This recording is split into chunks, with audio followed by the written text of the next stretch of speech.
Welcome, everyone. This is your friend, the DN WhatIf 2.0, here with another exciting fanfiction. Today, we're diving into the story of What If Deku Fought the Ghosts of Sugomori? If you enjoy this video, don't forget to hit that like button and subscribe for more fanfiction content just like this. Now, let's get started with the fanfic. Everything began with a lost document. It was very old, maybe a century old, so the papers felt like molded dust with cheap ink. The words were so smudged that reading it was nearly impossible. But the scientists were curious, of course they would be. It was not so often that you found something that held the history of the days before.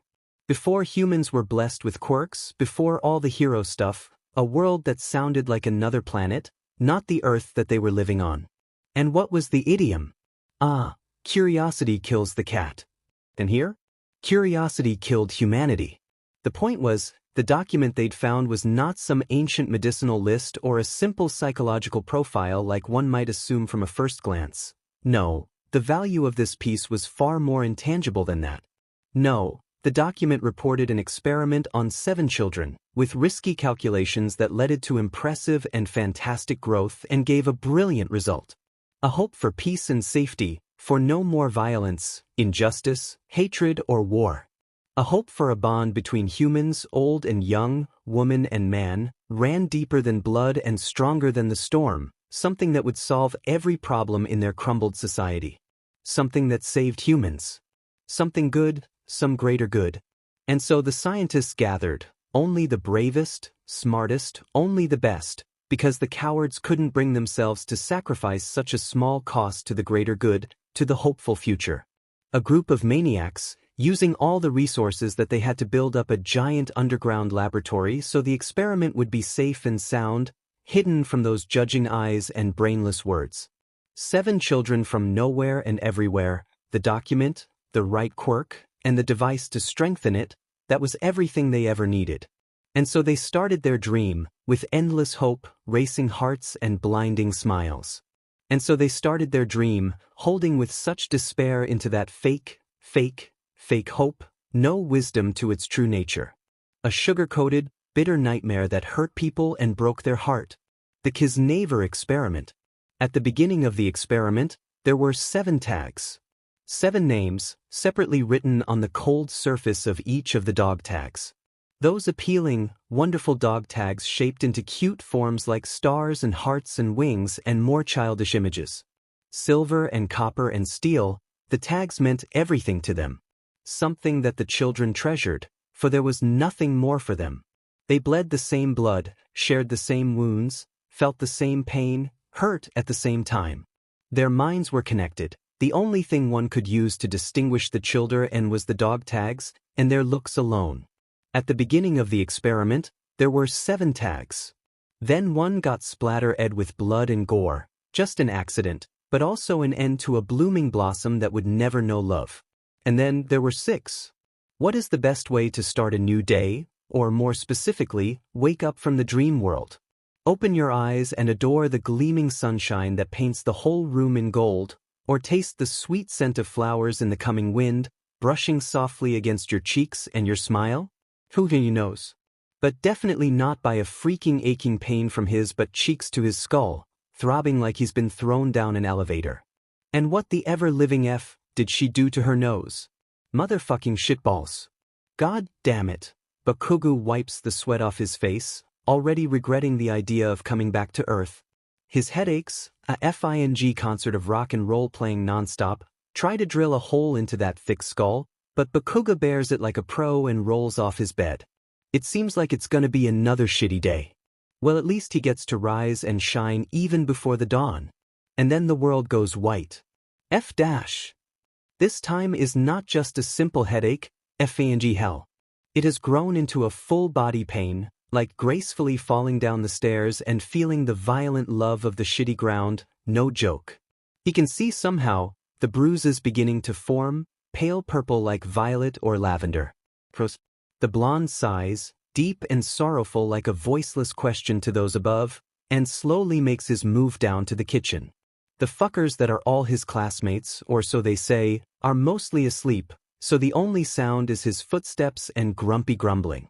At least he has changed his pajamas into training clothes that will hide most of his FING skin. Still, out of all the days of the week, why today? A soft hand touches his mind, so gentle that if he knew any less, he would not spare it a second thought, or maybe just spark it off like he does everything else. Bakugo tries to ignore it, but the person is extremely annoying, keeps poking and poking and poking until he snaps and reaches back. What? Morning. Sorry. My fault. The familiar feeling rises into words and meaning. How can one describe this? To hear the voice, yet it's not Japanese or English or FNG any other known language. It's just nothing yet. His racing heart somehow slows down at that giddy feeling. The warmth that burns in his chest is not his alone, so confusing yet so calm, like being wrapped up in the softest blanket when outside is all snowy and stormy. Bakugo feels his scowl loosen against his effort to keep it up.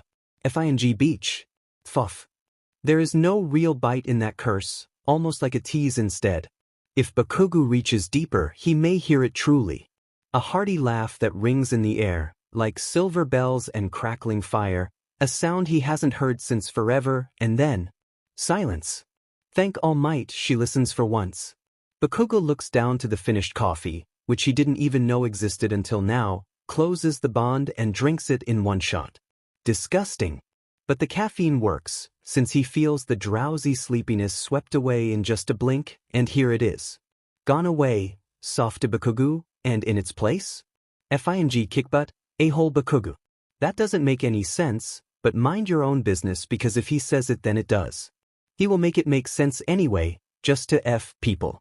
Finish the coffee, an apple to ready his empty stomach for the morning run, and up he goes. Just the normal routine, 10 laps around the schoolyard and 30 minutes for the gym. His speed has improved remarkably since the start of youth. Training after training can bring it out.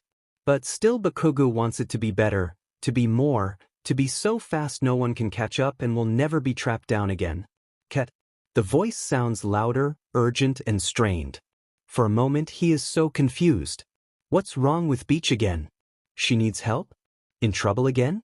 Or something annoying like, why does he feel so cold? Cat. Breathe with me. It's him this time? Always needed to be saved, always the weak. The effing black cat to everyone brings nothing but pain and downfall. Cat. Breathe. For me. That he can do. Bakugo takes in a shaking breath, through the nose, then releases it through his parted lips, his chest rising and falling like a sedative pattern. Now he understands why Beach just calls for him so desperately, because his lungs feel devastated, surrounded by steel starps, which must be his ribs traps, and his heart is crying for life, for FNG help. He is FNG breathing, but the air just won't follow, won't come in because it's a son of Beach. There it comes, the rising panic, the dizzy feeling, the need to get low to the ground, but if he is going to do that, no way is he going to bow. So life, and if the panic. He fights down the panic. The air comes in short and shallow, held inside for too long and comes out trembling with guilt and pain. But still he stands straight, sweaty and steady. The only telltale sign is his messy breathing, but it's okay, because he is okay. Just a mistake. A simple stupid distraction and his body becomes a DMN drowning damsel. Only brought back from the endless depths by her words and the lovely, precious bond. It takes time, maybe a century or a few seconds, but his heart stops screaming, the blood stops rushing like he is on drags, and the tension slowly drains from his body. His breathing returned to normal and he is fine now. He is strong. What a liar. You there? Fine. Beach. Silence again. Then there is her existence, an unexpected sensation but always welcomed in his mind. Always warm, like sunshine and life, like soothing mist covers him, protects him, even if she knows he is not weak and he can do that himself. A special way only they know, to remind the other that they are here, a vague yet so solid notion of their presence. Love. She is gone again, but he knows she is still there on the other side of the bond. So Bakugo takes in a steady breath and goes on with his training routine. He is fine. She is fine. They are fine. Are they? He will be the best hero. And the best hero doesn't give a F. When silly shit like messed up memories or a little trauma try to get in the way. All Might may have fallen, whose fault? Whose fault? But he leaves behind an empty throne for the next hope. And that will be his. He can't afford to fail that mission. That dream. Can't afford to fail them. The breeze from nowhere flows by and gets curious from the teenager who smells like sweet and spite. Like an excited child, it stops to play with him, by the breath of the sky that carries the fragrance of earth and sunlight, soft sunlight from the coming dawn. So Bakugo relaxes, ignores everything and keeps running. The breeze kisses his fluffy blonde hair and messes with his clothes, cools down and dries the sweat for him, so he speaks no complaints. Bakugo simply keeps on running. And running. And running. There were 6 left behind, after the 7th tag had been thrown away like it was nothing. Just a cheap accessory, not the only thing left after flesh turned into blood and gore and life wasted, forever. But they knew nothing.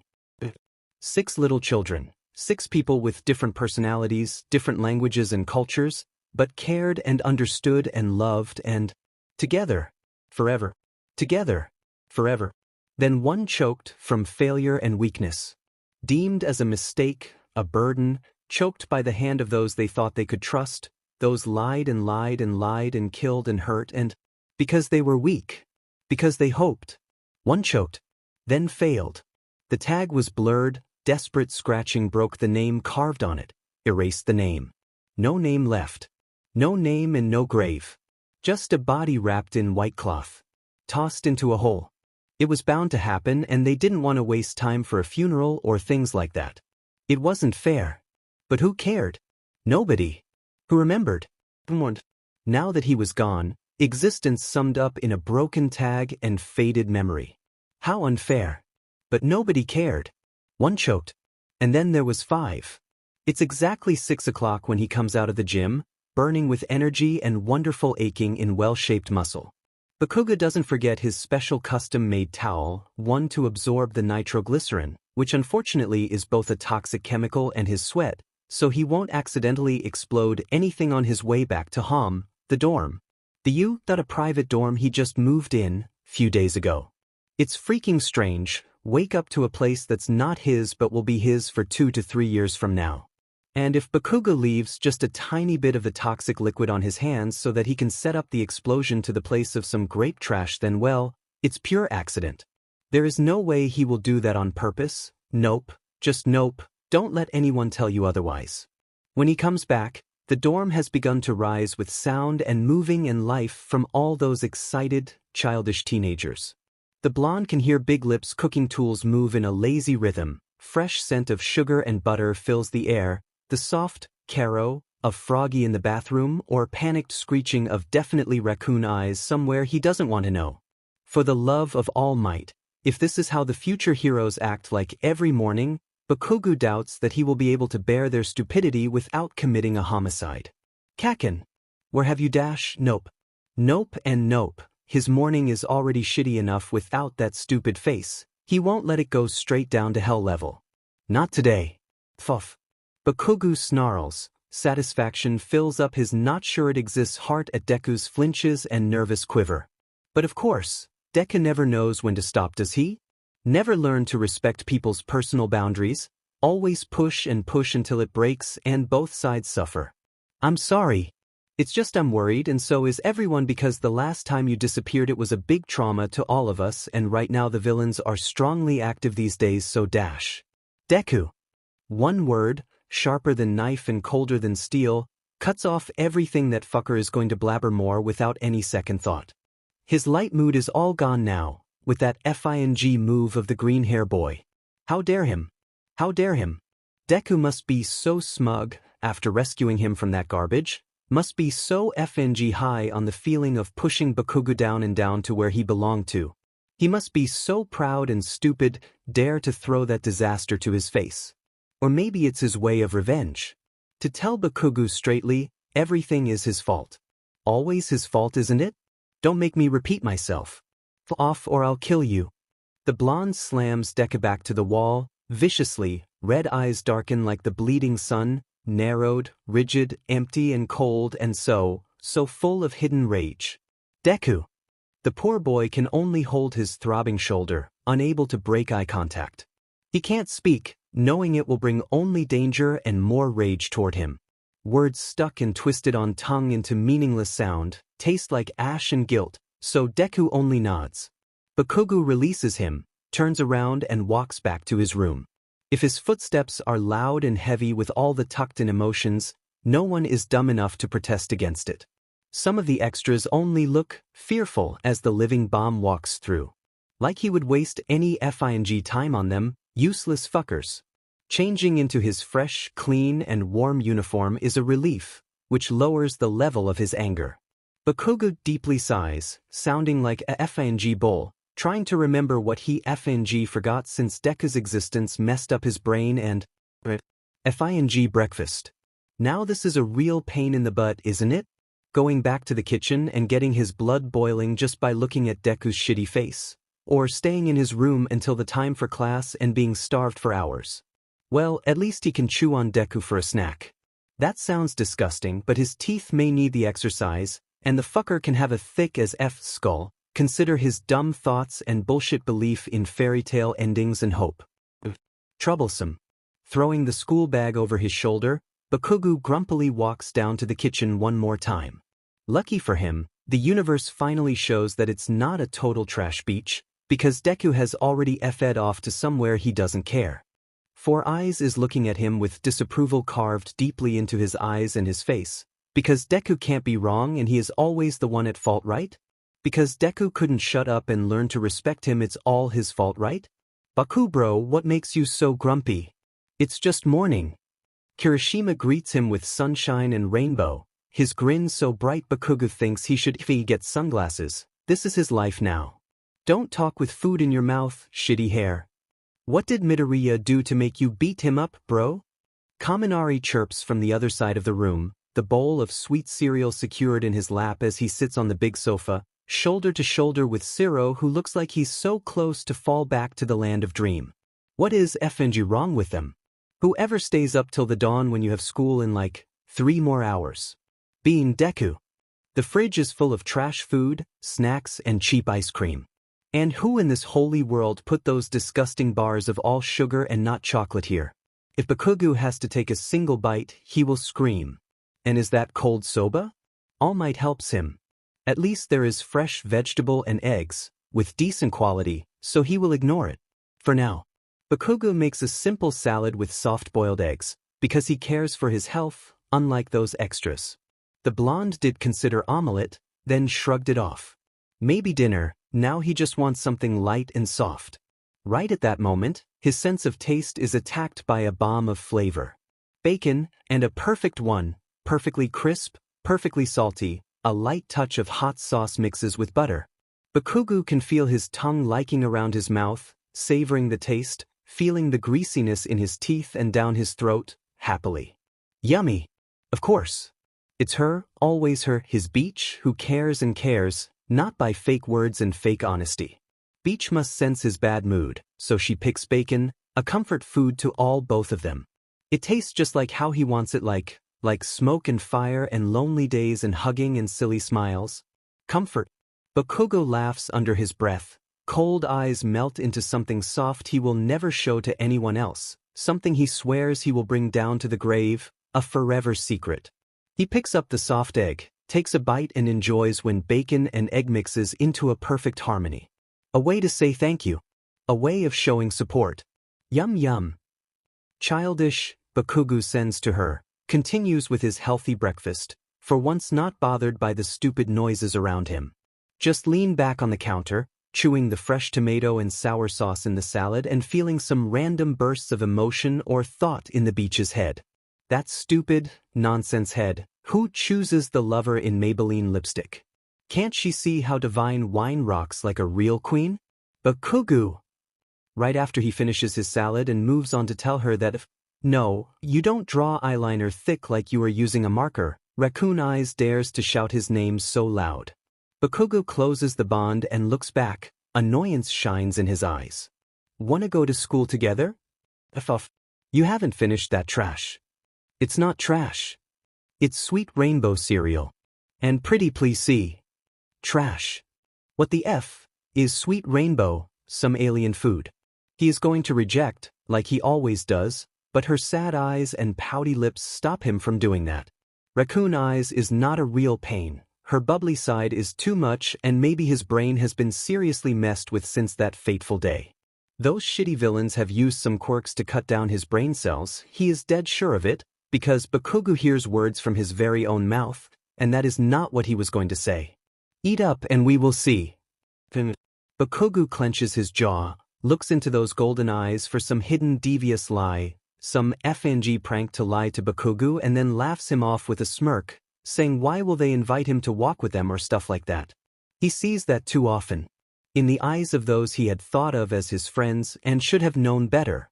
And now he just falls into the same trap, waiting for mocking and laughter as the pink girl's eyes fills with joy. Yeet! She takes the bowl, the spoon forgotten, drinks all the leftover milk and cereal in one shot. Bakugo cringes when he sees how gross that looks, but Mina doesn't care.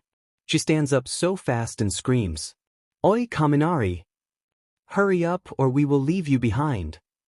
Gimme a minute." He snorts, shoulders still tense and eyes narrowed with caution, but not as much as before. Eyes look at the right side, where Kirishima is standing, bright and so effing happy, and are those tears? Can he take his words back now? You are so manly, Bakugo. The red head punches the air above, shaking with excitement. Piss us off. Idiots. All of them. Them shitty idiots. Idiots that saved him, idiots who are careless and stupid, and he owes them, doesn't him? Bakugo despises debt, especially stupid debt created from his own weakness. And if they want him to stick around and be their friend, to repay it, then they get what they want. For now. 5 little children, young but not foolish. Not anymore, for death brought wisdom. Fear was the thing that kept them alive. Not love, not happiness. Fear for the pain. Fear for the liars, FNG liars with cold eyes and creepy smiles. Fear for the emptiness, fear for loss. They stuck close to each other, fearful and terrified and tired, so tired. Their eyes were gray and black in hatred, the rose-colored glasses broken by blood, and so much pain as death kissed them away. They thought they had been good enough. They thought they would be fine. Be alive. Be together. Together. Poor little birds. Shouldn't you learn already that hope brings you nothing but disappointment? Then the nightmare woke up. Then one fell. Fear painted her small face white and red and twisted the small body into the gruesome beauty of a fallen angel. Fear kept them alive. Then fear killed off one of their loved ones and taught them better. One tried to fly with broken wings to the fake paradise, and then there were 4. If he commits homicide right now, will that affect his career much? Because how could 4 fuckers be this annoying? Dude. Go to hell. He barks out as Kaminari keeps eyeing his lunch with the look of someone who's been starved for years, small canines gleaming with danger not hatred. The lunchbox is not even a fancy one, too busy with extra training yesterday to care. Some rolled eggs, rice ball, tomato salad, all red with chilies and a fresh red pepper. What is FNG special about it? Is that Pikachu a street kid or something? Dude, your bento is homemade. Homemade, ya hear me? So what? What do you mean, so what? Homemade bento is love, earth and heaven. My ma's always so busy to make a bento for me. And now we are in the dorm, I can't even eat her dinner. How do you get that? Off and eat your trash. His eyebrows twist so violently it may fall off his face, but lunch is short and he doesn't want to waste time beating that fizzy skull. So Bakugo focuses all of the anger into his bite, ripping the egg rolls apart like chewing on his enemy. Not Deku though. Because that's DMN disgusting. I don't want to. Don't want to commit cannibalism, got it. Silence again. The calm before the DMN storm, like how he will store all the nitroglycerin into one hand, waiting for the right time, right moment, and FNG set it off like a pro. Bakugo knows that calm, so he braces himself. And boom. Their brains just explode from their mouth. So mean. Kiri, protect me. The blonde hacks, then screams like a banshee, throwing hands around the redhead who is laughing his butt off, choking and gagging. Raccoon Eyes is turning blue and green as she bangs her hand on the table. Is her second quirk called chameleon or what? Soy sauce, the barely their sanity of these four, looks calm enough so Bakugo is going to tell him to keep their sheet out of his. That fucker is wheezing silently? While using his bread to cover the laughter. What's even funny about it? Bakugo takes his words back. There is no sanity in these four. I didn't know you could be so funny, Bakugo. Raccoon Eyes weakly holds onto his broad shoulders, golden eyes glistening with unshed tears and wonder. Pearly white teeth make that grin on her face looks even more dumb than it already is, but his heart aches. Her smile is full of trust and love and wonder, like a young little girl with the tag shaped like a music note, like the girl who never stopped laughing, broken little songbird. It's so DMN-alike that his food tastes like ash. Grief rises and burns, hands wet with dripping soul and dying heart and broken. Bakugo shoves the last rice ball into his mouth, almost chokes on the spicy rice. Picking up the red pepper, he gets away from the girl's reaching hands, away from stupid hair's warm smile, dunce face's non-stop whining and soy sauce soft chuckle. Away from this place, filled of familiar love, familiar warmth. Bakugo! I'm out of here. There is no spite or threat in his sentence, just tiredness. Spiky blonde hair falls down on his face, creating shadows so they don't get to see those red eyes. Don't get to see the death staring back at them from the other side of shattering bonds. That's what throws the squad off, breaking the fragile happy atmosphere into awkward silence. Bakugo gently turns his head, which is weird because he is anything but gentle, so they manage to see the side of the blonde's face. He looks so down. So tired. So, is this how sorrow feels like? Get your butt to class, fuckers. It's late. Who is he talking to? Bakugo won't tell. He speaks things he doesn't know, means things no one can understand.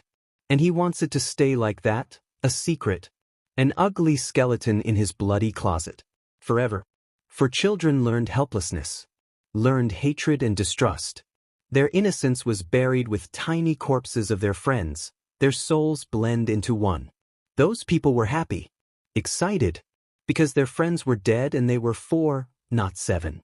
Because they smelled the sweet scent of rotten bodies, heard ghosts whisper and saw nothing but blood on their hands and blood on their hearts. For the greater good, one told them. What could be good, if it took death as its price? Then came the sound of freedom. It began with shouting and explosion. Of a mistake, or that was what they said, tender smile and encompassed emotion. Guilt. Satisfaction. Loathing. Hatred. It began loud and bright. Screaming everywhere, the proud adults met their fall, the children kissed their chance. And so they ran.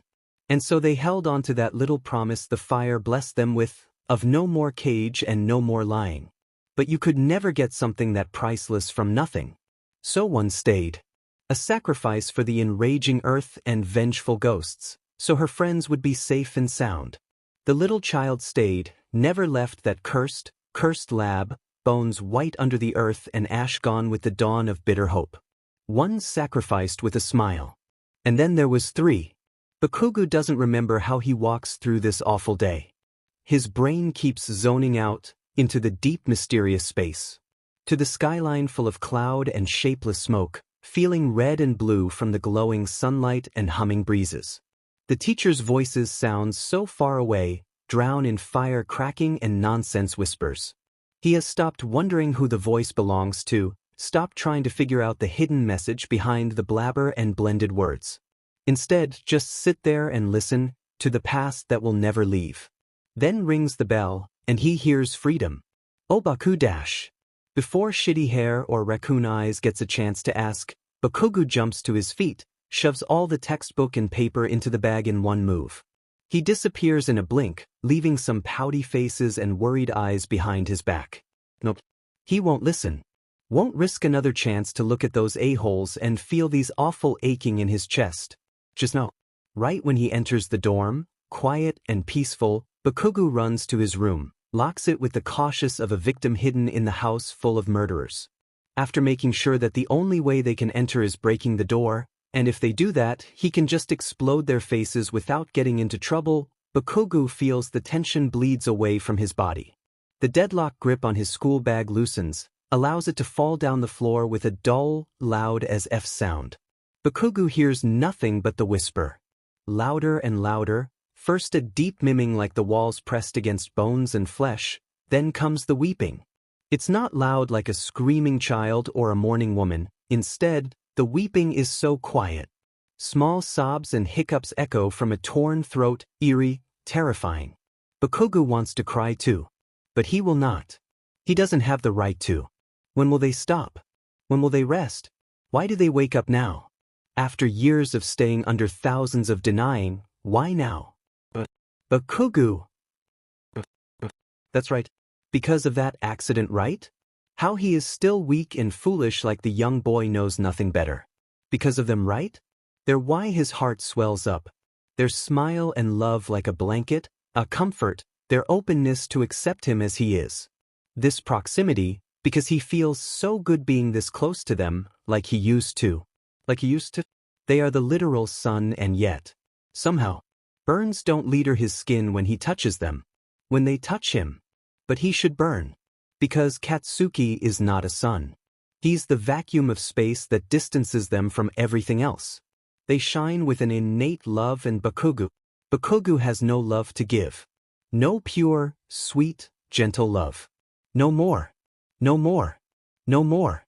A strangle, inhuman sound rips itself off his mouth, sobs twisted into growl and painful howling. His eyes are dry, his tongue burns with invisible ash, his teeth clench so tight they might break, thousands of pieces, cutting his mouth and stabbing his FNG soul.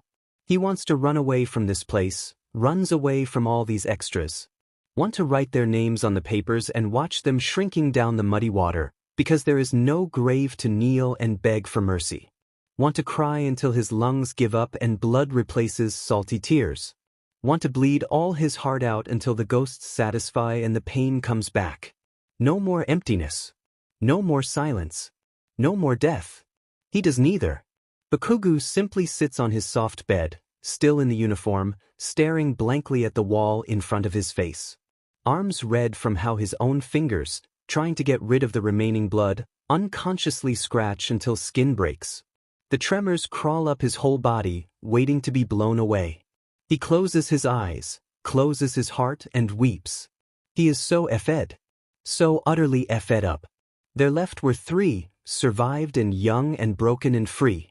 Freedom rang in their ear, the sound of squealing wind, the scent of wet earth, fresh green leaves and flying butterflies. Freedom lay on their tongue, taste of tears. And sweet blossom. Freedom sang them a song of victory and put itself into those tiny, waiting hands. But empty, empty lie. Freedom didn't sound or taste or feel sweet. Freedom felt like despair. Like a twisted end to a failed fairy tale, blood and bones and fear and hatred and plus. They knew loss like how they knew pain. Freedom came with loss. So 3 children were free. But the world didn't want that. It enjoyed watching them fall. And so they fell. And they would fall further. Because they knew better. Hope would always be a lie. Kirishima sighs. Loudly, expressing all his sadness by the sound only. A scowl weaves itself onto his face, refusing to leave, telling all of his dark thoughts to those who care and those who notice. That could have been so much better. He had thought Bakugo had finally accepted them, him, as his friends, finally stopped shutting them out and staying in his own world, looking so lonely. He had thought they could understand him, even if just a little. It seems like they still can't reach him. Kiri, did you see that? What do you mean, Mina? Kirishima turns away from the empty seat. What is wrong with him though? Eye to eye with the speculative pink girl. She doesn't answer him, just keeps on staring straight, dumbstruck. He frowns, scratches his spiky hair and asks again. Mina? You there? His chest, Kiri. His chest. Okay, Mina, I know you always talk about our classmates' athletic muscles, but dash. What the hell? I'm not talking about that, you idiot. Mina shrieks, looking so offended that Kirishima knows she is serious. And a serious Mina must not be taken lightly. So the redhead inhales deeply, carefully approaching the girl again. Sorry. What do you mean then? There's a scar, Kiri. Bakugo has a scar on his chest. That sounds weirdly concerning. Of course everyone has a few scars from life lessons and stuff, but this is Bakugo they are talking about. Brilliant, genius, abnormal, out-of-the-world Bakugo, a force of nature, who blasts off villains and makes death sound like a mercy. Who never loses and never fails. Who is the definition of perfection, to the point that someone like him actually having a scar sounds like a lie to Kirishima. But he is still human, so it's normal. Right? So? I know Bakugo's super manly and tough, but everyone has scars, right? It's not just a scar. I don't know, Kiri. Mina bites her lips, but that doesn't calm her nerves. Her mind flashes back to that moment, when Bakugo blasts himself, not literally though, out of the classroom, his shirt opened at the top like usual, so her eyes manage to catch that. As how his clothes flows, revealing a well-toned, muscular chest with smooth as F skin and a scar, right where his heart is located. An old one. It looked as if someone had set off an explosion just over his heart, and while the flesh was still smoking and charred they'd taken a knife to it, leaving long slashes over the crater like burned flesh. Not just any scar, because how the F can you get your scar to be shaped so weird? The scar looked so freaky. The three escaped. They were free. But they were marked, a sign of suffering and pain, a telltale scar. A scar of bond, honor and love. Or that was what was supposed to mean. A special scar, which only 7 children had, a proof for hope and dream and failure and humanity and the Kisnaver's experiment. That was its original name. But they called it another name. A joke, one made out of spite and hatred and sarcasm. The soulmate experiment.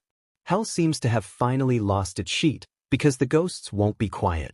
Ever since that FING day, when Deku kept pissing him off and those motherfuckers turned out to be his biggest nightmare, Bakugo has not had a single peaceful day.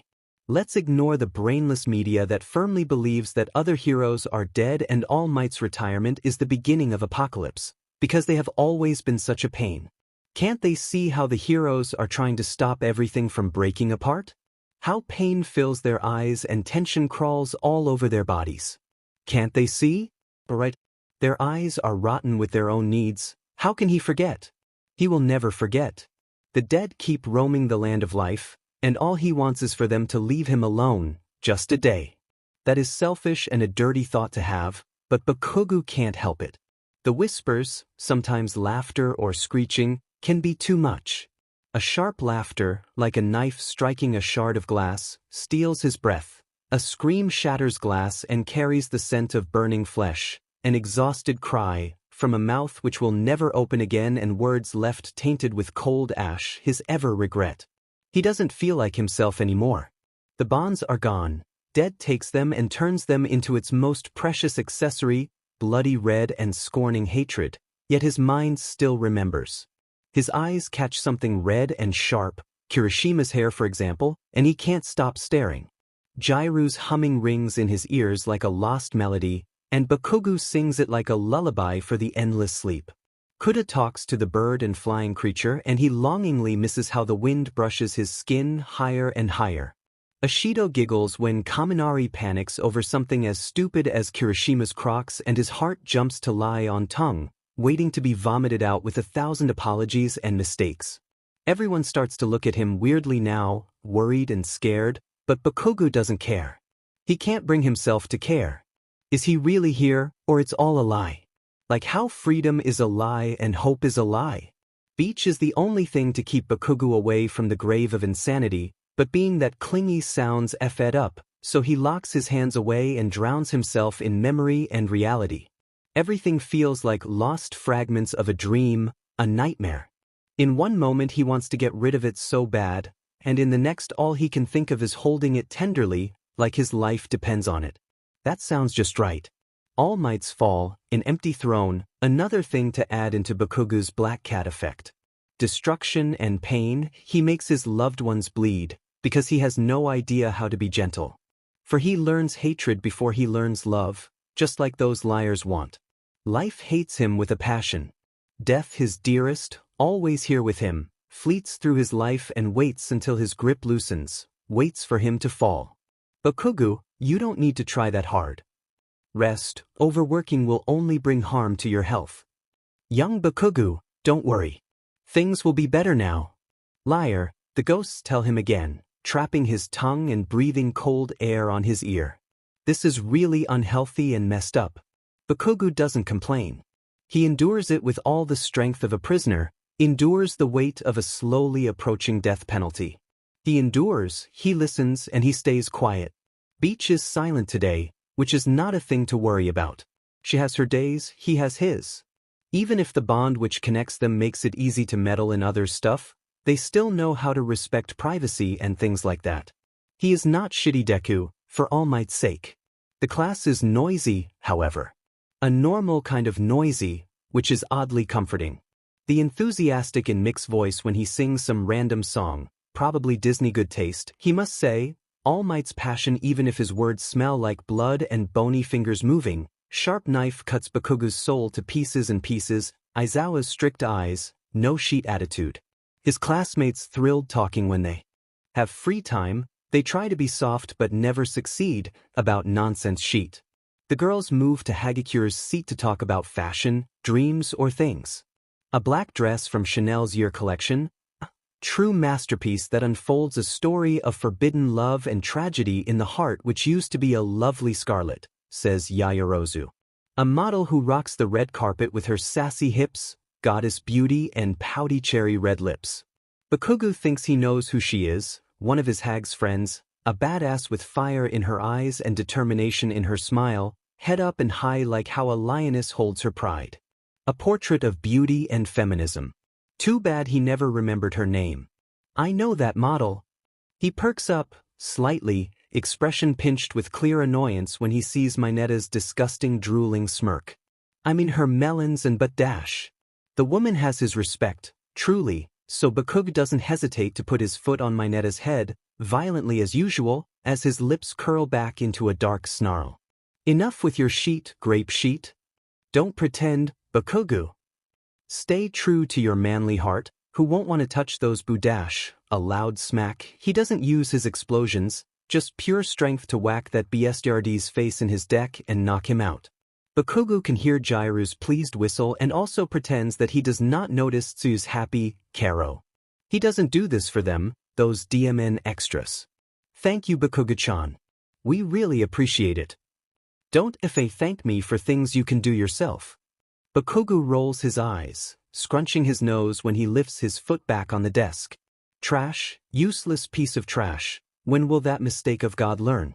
Now that's so sweet boom boom.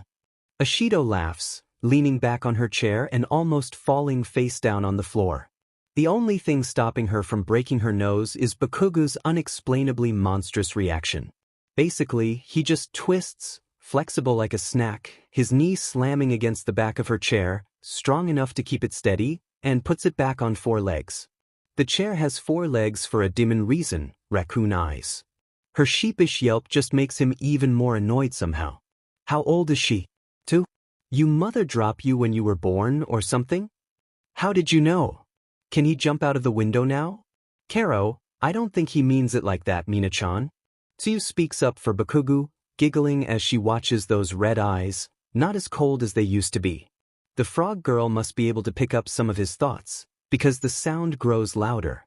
Some students fight to keep their smiles under control. What can they say? The situation is funny as F-. Some even notice how he still keeps his legs near Ashido's chair, ready for a similar accident. Midoriya's eyes are shining, watery with hidden pride, smile full of fondness. Ida looks at him carefully, but doesn't voice his thoughts aloud. Who knows what disaster can explode if Bakugu sees the green-haired boy's face right now. Bleh. Now, about the new limited embroidered dress, only once in the whole world of Fortune's brand, have you guys seen those kick-ass details? It's out of this world. I agree with Ashido-san. The new dress is a wonder. They even used a special material to improve the silk's durability, but not its characteristic softness. Even the embellished flowers are majestic enough on their own. Yaoyorozu talks, eyes sparkling with so much enthusiasm that Bakugo wonders again, where the F did he put his sunglasses? The tulips are lovely, and have I spoken about how they carefully used the black willow to highlight the white dash? Not white tulips. Not that flower. Never that flower. Centuries will be too soon for Bakugo to even look at that flower without remembering. White tulips and weeping willows. Forgiveness and mourning. Bakugo swallows his scream and closes his eyes. He once won a girl's kindness with white tulips. He once loved white tulips. He once buried white tulips under a weeping willow alongside a broken body. By his own blood-coated, painfully small hands. By himself. Please forgive me. I just want to fly from this hell. It's too soon for this chucklefuck. Too soon for white tulips and weeping willow and lost kindness. 7 years pass by, and it's still FING too soon. The friendly chattering in the classroom disappears without a trace behind. White noise, maybe deaf noise will fit it better, fills his ears. Bakugo identifies the one speaking, raccoon eyes, happy and loud, but none of her words make sense in his mind. It takes a moment, longer than he wants, to calm down and stay in his seat, explosions tucked inside his sweaty palms and choking vines of dark memories squeezing his heart so tightly it will break. Oh, but it's broken already, isn't it? Shattered and crumbled and burnt and reduced to nothing but white ash. White like the leftover bones. Stupid. Dunce's face just says something. Bakugo automatically tells him, voice strained like usual. But not by anger. Not now. Forgiveness and mourning. How can I forgive you, as it was you who broke the promise? How can I forgive you, you cowardly, weak, pathetic girl? Stupid kind girl, stupid soft girl. How can I forgive you when it was my fault? Mine. Stop bullying me. You don't deserve that. That earns him a gagging sound, like a duck, and Dunce's face's stupid pout is funny enough to make Bakugo bark out a laugh even if it's more like air wheezing out of his lungs. No one comments about it. Shitty hair whacks his back, grinning like the true idiot he is. You will make him cry, Baku bro. I love you, Kiri. Kaminari cries out, golden eyes gleaming with fake tears. Protect me, please. I take it back. Go on, Bakugo. No. You kinda bring it on yourself, bro. Siro mocks him for his seat, preferring to watch the comedy from a safe distance rather than poke at the sleeping dragon himself. To be honest, if he has to choose between poking a real dragon and Bakugo, the dragon sounds like the safe choice here. Stupid. Jairu rolls her eyes, fondly mumbling. Bakugo points his middle finger toward her, and she replies with a shooing motion, using those long earlobes. What a beach. Is our boom boom being soft? Ashido drawls, and he really doesn't like the way mischief shines so bright in her golden eyes. You are just a softy. He really doesn't like it. Get lost. Oh, boom boom, you don't deny it. I'm out of here. No. You are stuck with us forever. She climbs on top of the table, careful so her skirt won't be lifted up, and wraps her hands around his neck, chin on his shoulder. He is confused by the FING action in less than a second, then the answer sparks up in his mind. A hug. Something he has not gotten in what? Years? It's not like his parents are bad or something. Bakugo just limits his physical contacts to his hag's playful slaps to his head, his old man's soft pats on his shoulder. Other than that is usually in fighting, when he paints those fuckers' skin red and purple with satisfaction. He sweats real nitroglycerin for FNG out loud. That sheet is really toxic, so skin-to-skin contact is not his stuff. And a full warm hug? Really not his stuff.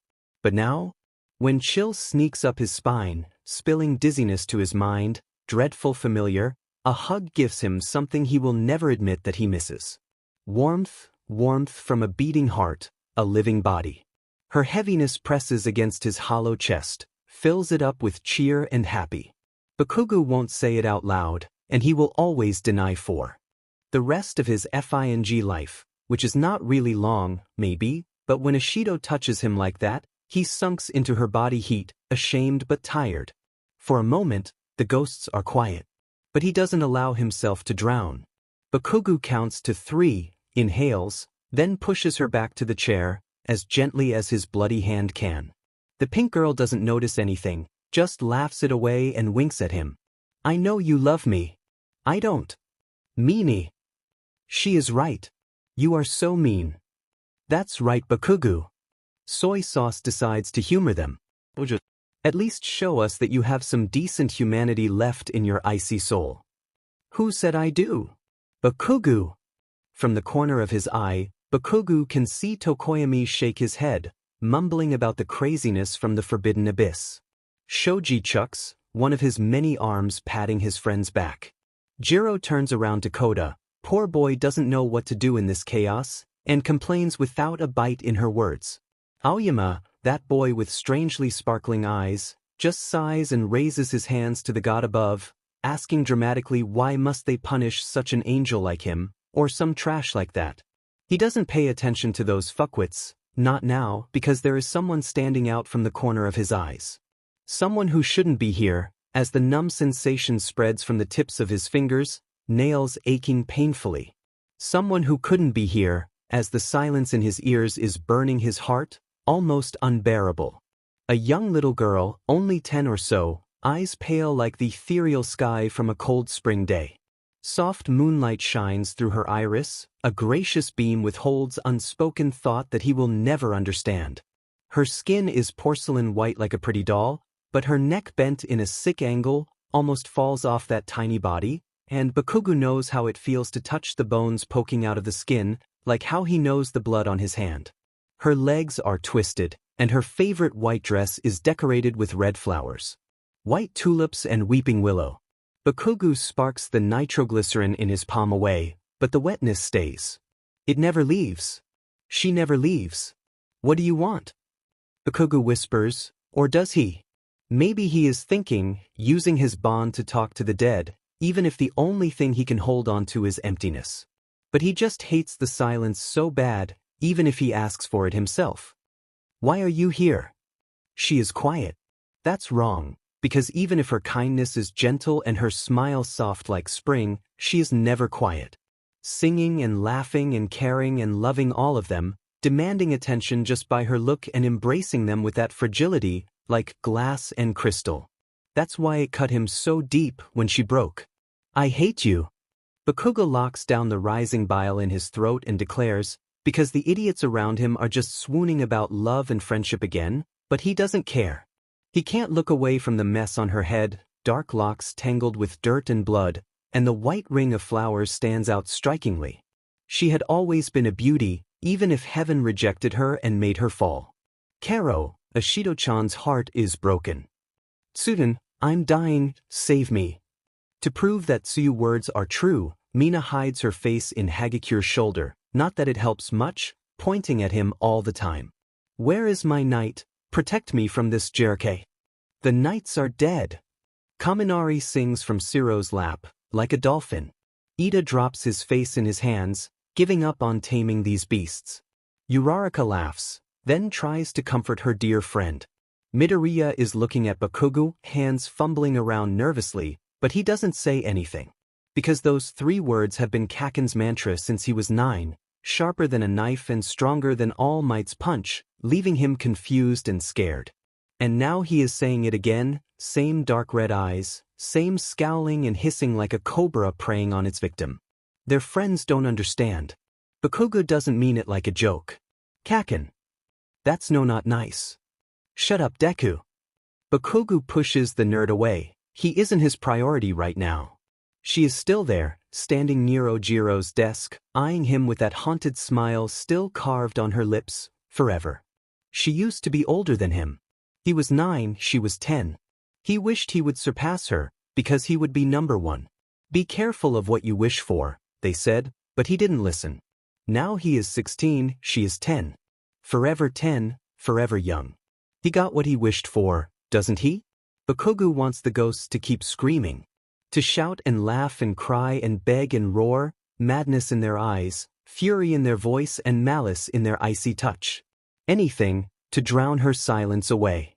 I hate you. You don't. She doesn't answer. Not a reproach. Not a nagging.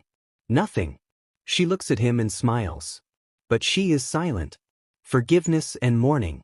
I hate you. I don't love you. I want it to be true. Because my love is poison, my love is the kiss of death. It takes and takes and takes, leaving nothing behind. I loved you. So you died. I loved you. So you are silent. So now I hate you, and you all will be alive. Kirishima is standing right next to him, but his sunshine smile and cheerfulness can't chase the turmoil in his chest away. Bakugo still hears it, sometimes, when the dead noise wakes up. Silly giggles, brash laughter, honest compliments, and so much more. Her silence still rings loudest, with clear memories of flowers and an apology. Bakugo looks at Tokoyami's back, where Dark Shoulder is lying lazily. To Mineta's unconscious body, wrapped in Yayarose's blanket, that girl is truly unbelievable, and Siro's tape. To Sato's grinning face as he talks about Machi and Sweet with Uraraka and a very dazed Todoroki. To Ojiro and his not really secret sweet talk with Hagakure, their hands fits perfectly to each other, and don't ask how Bakugo can see, he has eyes for FNG's sake. To the peaceful, loving scene his classmates are creating, wholesome. Happy. Alive. All he sees is the girl with broken limbs, bloody hair and white tulips. Can things get any worse now? Do you think? Todoroki begins in the fake city, a white dusting of broken ice sprinkling his hair and making his cheeks look like they're glowing, prettier than any one of them can believe. The next words, as clear as they can be while hysterical screaming and laughing rings in the air with crumbling walls, break the whole hallucination with their Todoroki-ness. That Bakugo is secretly a woman? Uraraka almost holds Midoriya with all 5 fingers and sends him to the moon because of her shock. Midoriya doubts that she stopped at the right time, 'cause his soul just left his body to join God above. What? It's a possibility, Midoriya. If you look carefully, his body is kinda curvy in a way a man can't be. It would also explain how his temper rises and falls magically. Remember when Uraraka threatened to choke you to death with her machi? Because you ate the last bar of chocolate. It was one time, Todoroki-kun. The brunette blushes violently, as bright as the fire gently flickers on the said boy, who blinks slowly, no idea about how comical and senseless his words are. And no, Bakugo-kun is a boy, absolutely. Did you see? Todoroki-kun, while your idea is very interesting, Ida interrupts before the conversation can turn worse, face dampened with nervous sweat. We need to focus on the training right now. The whole world has been through a significant change since All Might's retirement, so it will be scandalous if we lack the seriousness required to be a true hero. We know, Ida-kun. We know. No one dares to neglect that. Midoriya tries to get his breath steady, eyebrows twitching in uncertainty. Kaken is a boy, I'm sure of that, Todoroki-kun. As sure as Kirishima's compliment about how manly he is. You churls, get out of my way. A loud, booming voice vocalizes in the air, hard with the symbolic touch of rage and cutting off every attempt of Todoroki to prove his ridiculous belief. Light and fire explodes in the air, heat wave brush their skin, hot like hellfire, making them flinch away. Midoriya can hear someone squealing from that side, probably Aoyama. May the fallen buildings have mercy on the poor boys. And yup, he is very manly. Definitely a boy, so let's get rid of girl version of Kaken in his mind, 'cause he is getting sick. The greenette shivers, face as pale as the little snowflakes from his friend's quirk. Glad to see he is still lovely as usual. Uraraka chuckles, shaking her head to get the dust off and pulling him back on his feet. Midoriya nods at her words, understands what the brunette is trying to imply. His other 2 friends do too, based on the dark look suddenly edging into their expressions. Kaken has not been really like Kaken nowadays, he thinks. Midoriya feels his own heart break a little more. Scratch that. It's not a little doubt eating his nerves like before anymore, not something meaningless he can't tell anyone, even to his dear mother. What was little Deku saying? How could Kaken be weird? He was just being himself. Edgy, bratty, arrogant, silly, violent. Back then no one listened. No one understood. But now, everyone can see it. Hell, even Todoroki does in his own weird way. They all see. They all notice. How Bakugo's eyes are not the same as they used to be, bright and stunning with raw determination blazing in those red fire, but dark and cold. Something heavy, a nightmare, taints the light and drains the energy inside, leaving a corpse behind. How his muscle tense unconsciously, hissing with poison dripping off every word, no mercy. How he looks into their eyes, but not their soul, searching for someone else. Something like they are not his classmates, his friends, just strangers, or worse, enemy his enemy. How he dozes off during a conversation, glassy eyes, grim face and clenching fists, stoic face fades into something softer, young and tired and sorrow. That's what he has been showing. Every time he glances at the air, at something. Midoriya trips over nothing, breath quickening alarmingly. His lungs sting, hands fumbling around again, an old habit, trying not to draw his friend's attention because Kaken will be mad again and he doesn't want him to get mad anymore. Calm down, and think. If it was someone else, they would have thought that day, the Kamino accident, is the beginning of this change. The reason, the root of his pain. The trauma, the agony at seeing his hero fall in front of his very eyes is too much, and this is how he copes with everything. So his friends try to help, by respecting his pain and being extremely careful with their words, not saying a word about All Might or Kamino. They are walking on glass, tipping the edge of Bakugo's sanity. One wrong step and hell shall rise. But Midoriya knows different. Or he thinks that he knows. It was a summer night. The Bakugo family decided they would celebrate their vacation with a trip to somewhere outside of here. Kaken was super excited, eyes gleaming with joy and his lips parting so wide it nearly split his face apart. There was no ill intention, no malice, no anger.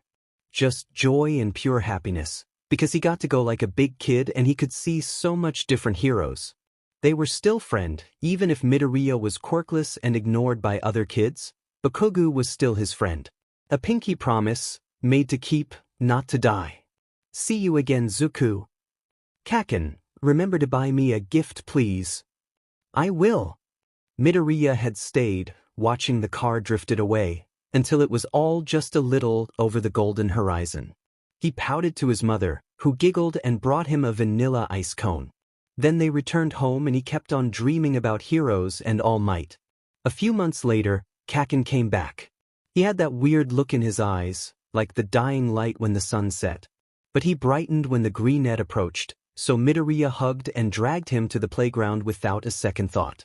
Because Kaken would always be his dear, sweet, heroic and wonderful friend. Nothing could change that. He would never change. But he did. Kaken, what are you dash? F off liar.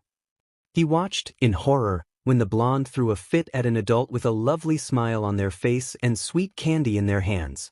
White skin scorned from the explosion, smelled disgustingly terrible. This was wrong. Kaken's quirk was sparkles and shiny stars, not blood and fire and pain.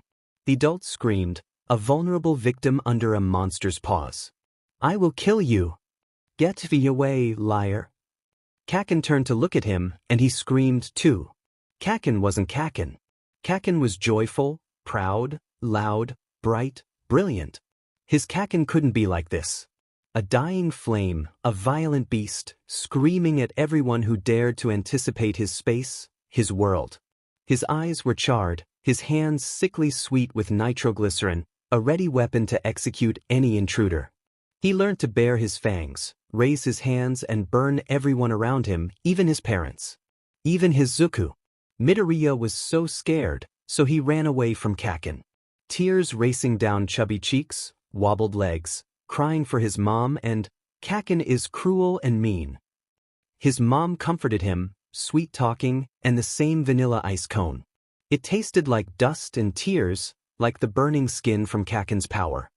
He didn't see the way those both so strange yet so familiar red eyes watching his footsteps, gravelly, old and tired and betrayed.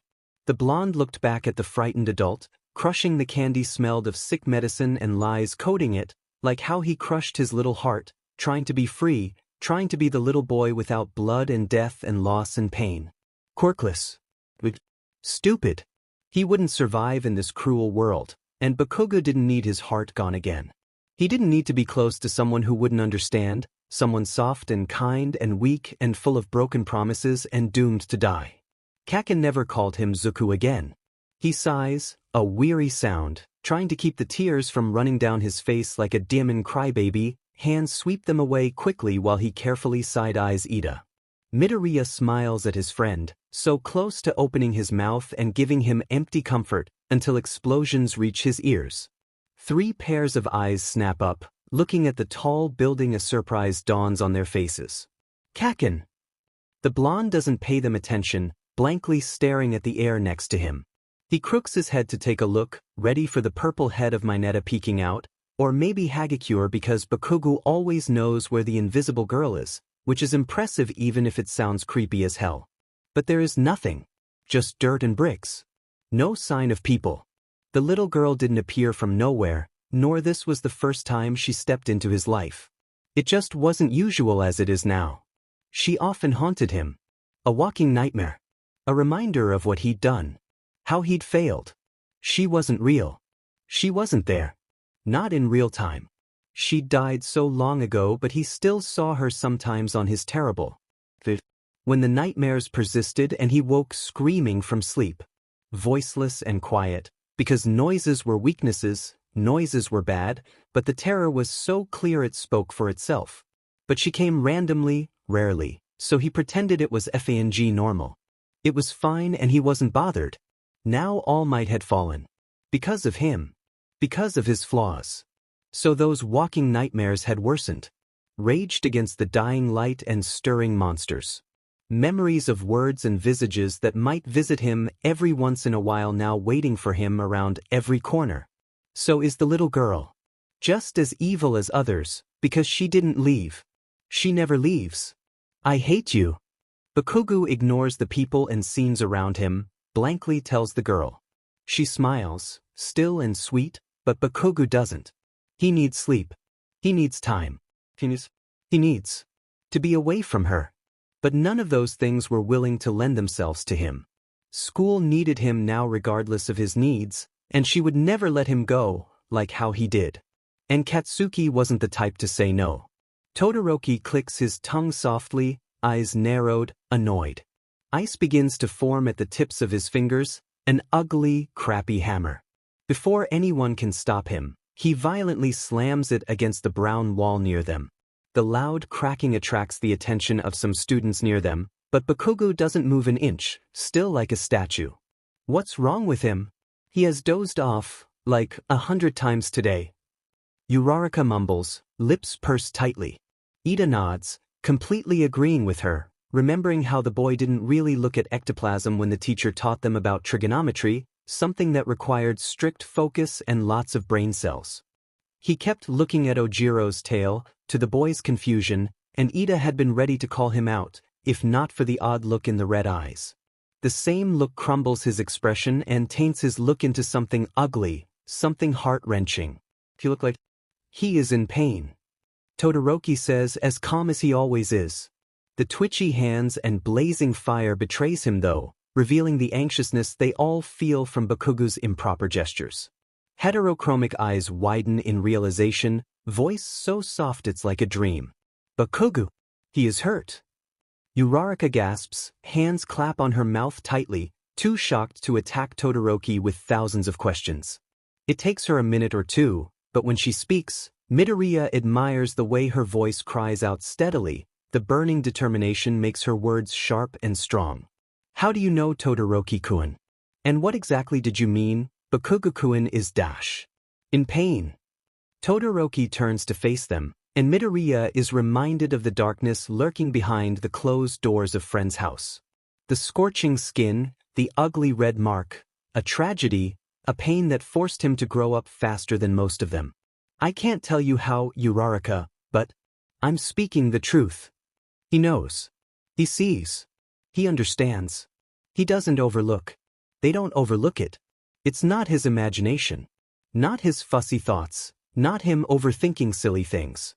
Kaken is in trouble. Not just any trouble. The same kind that changed him, took his Kaken away years ago, the same kind that robbed his innocence and pink glasses view. Ida accidentally knocks down a large stone when he almost falls over to stop Uraraka from launching herself right up to the building to confirm Todoroki's speech, bless her big heart, while Midoriya is trying so hard to keep his breath under control. Not like he really succeeds though. A summer day. A scream. A look. A death of childhood innocence. It happens again. But what? An event big enough to shake Kaken, to break him, to hurt him truly and cut so deep the wound can't heal fast enough to hide away. Something painful, something. All Might's fall.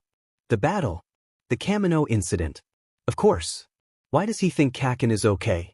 Why do any of them think Kaken is okay? Who can be okay after that? Bullshit. Kidnapping and hurt and fighting, a whole emotional roller coaster trip with All Might's end and Kaken's dead eyes. Get lost, Deku. Kaken. He screams, hitching and panicking because if he doesn't do that, his friend will disappear. It will be his fault again. Because of his stupidity, his selfishness, he was hurt and he can't let Kaken get hurt again. Bakugo nearly jumps from the unexpected shouting, looks down from his position, eyes burning a hole into their soul. Uraraka gives him an encouraging smile, firmly holds his look, even waves him over like the friendly girl she is. That earns her a middle finger. Midoriya is not surprised and a threat. Got to hell you dummies or I will make you. Bakugo-kun, a hero should never be so rude toward his friends. Ida chops the air, not as thunderous as he normally will be towards the blonde's rudeness. In fact, Midoriya can see how he is trying to be softer, more careful in his scolding. We were just worried, you created an impressive crash and it could have affected your hand badly. I really respect your hard work, but overworking will hurt you. What if your hands fall off? I'm not called the hand crusher for nothing. Just ask Ida or Midoriya. Uraraka nearly cackles at Todoroki's mumbling, serious like he is telling Bakugo the secret of the whole universe. His chuckles come out, hysterical almost. Honestly, what exactly does his friend's brain store? Another theory about All Might and All for One being related? About Bakugo and him being secretly related? About Bakugo being not human but actually a devil wearing mortal skin to bring this world down to its knees? That doesn't sound impossible, though. Are you insane? The question carries out silently, soft like calm before storm. That I'm weak and I need your help? What? No. We didn't mean that. The gravity girl shrieks, hands flailing around, frustrated at how her good intentions are being misunderstood into such an insult. She tries to voice her thoughts in a soft way. We just care like how friends do. I don't want anyone to get hurt. That comes out wrong. So unbelievably wrong. They are ready for a shout, an offended curse or something more. But definitely not how his body stiffens, several spark rolls off his fingers dangerously, darkness crawls upon his face, almost monstrous. The blonde's anger shows so plainly he is sure everyone in the field can feel it. Not hot, not quick to come and quick to leave, it's effing roasting them non-stop like how a dragon will roar at the silly night. The inferno burns them to ash, teaching them a lesson. That they know nothing of him. That his normal tantrums are nothing compared to this. Bakugo laughs, an unexpected sound, but it is worse than his screaming, because none of them know how to deal with this laughter. Cold, razor-sharp and bitter, so bitter it hurts. Then he bares his teeth and talks, words so soft they make Todoroki wince. His eyes are dark in a way Midoriya doesn't like, and he feels his stomach clench at how dreadfully familiar it looks. Keep your shitty noses out of my business, or it will make your life a real nightmare. He whispers, and somehow, they know he means it. Bakugo dash. Extras. Bloody extras, all of you. Bakugo turns around, aiming his palms at the nearest building. Midoriya manages to cover his face just in time, using both of his hands, before the destruction comes. Dust rains down their bodies, stones and bricks shatter like useless paper, ears go deaf from that raging sound. It sounds like a scream. Shitty hair. Drag your butt over here. Through the dust, a veil separating them and the blonde, Midoriya can hear Bakugo shout impatiently, already blasting to somewhere further from them. You haven't finished the training. And you too, dunce face. He tries to look up. The keyword is try. His eyes are watery and his vision is blurred like he's looking through a cheap, low-quality camera. The dust must get into his mouth somehow, because his saliva is so gross. Yuck, can he cut his tongue off right now? That could have gone much better. Uraraka babbles during her coughing fit, and the three nods solemnly. He seems angrier than he usually is, and that's not something to be taken lightly. Todoroki makes some ice, melts it with his fire and gives them some so they can wash the dirt away. Fresh, chill water helps calming his racing heart, but not the lingering uneasiness in his mind. He has been through a lot. Ida takes down his glasses, eyes frown deeply in disapproval and concern. We should give him time to deal with it. It's not like that. His voice startles himself at how hostile it is. But Midoriya can't bring himself to care anymore. Not after he witnessed those eyes. Kaken is, something happened, this isn't normal. Just like how something wrong happened years ago on that day. The day Kaken was not Kaken anymore, but Midoriya was still a crybaby who was silly and stupid and lost the chance to be with Kaken again. The summer day of tragedy and lost friendship. Of his faults. Midoriya, breathe. You are panicking and that won't help Bakugo or your health. Ida's firm voice wakes him up, and Uraraka's gentle hands guide him away from the fear. But it's still there, in his heart and in his mind, a bitter thought. A bitter understanding. How Kaken turned his back. How Kaken didn't spare him a look or listen to him. Like how he didn't listen to Kaken. Different positions now. Karma is a real beach, isn't it? This isn't normal, it has never been normal. He whispers. It isn't. Todoroki agrees softly, lost in his thoughts. His right hand is pushing against his chest, not an injury, yet he feels so weird. Uncomfortably weird. But it's not important. What's important right now is Midoriya and his broken heart. Oh, Deku. The brunette hugs him, lets him rest his face in her shoulder, patting the shivering back steadily with her pinkies raised, grounding the poor boy. Don't worry. Bakugo is just being Bakugo, and we know he is not a feely guy. It will be okay. Indeed, my friend. The teachers and all of us will never allow our fellow classmate to be troubled so long without intervention. Midoriya shakes his head. That is not what he weeps about, years and years. Not what he should have known, but denied and ran away like he always does. Bakugo's world doesn't have Midoriya anymore.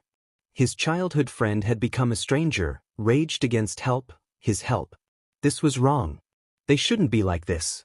Their friendship is not meant to be turned into this awful relationship. Midoriya doesn't want to accept that. If only Midoriya could see. If only he knew how to look underneath the underneath. A wounded little kid in wolf's clothing, terrified of this ugly world, of truth and lies and muted screaming. No one would come for him, so he acted out. So he fought, because that was the only thing he knew. Hatred was the only thing he could show to this filthy world. Disgusting blocks. Jobbernaut. All of them really need to understand when to stop, to respect people, before they end up losing their lives because of their curiosity. Maybe they want to help, a strange voice speaks up softly in his ears. Maybe they really care. Maybe they want to understand. Maybe they can help. Bakugo's reply is another explosion, loud and clear like a frustrated scream into the void. They can't. No one else can. And if they do?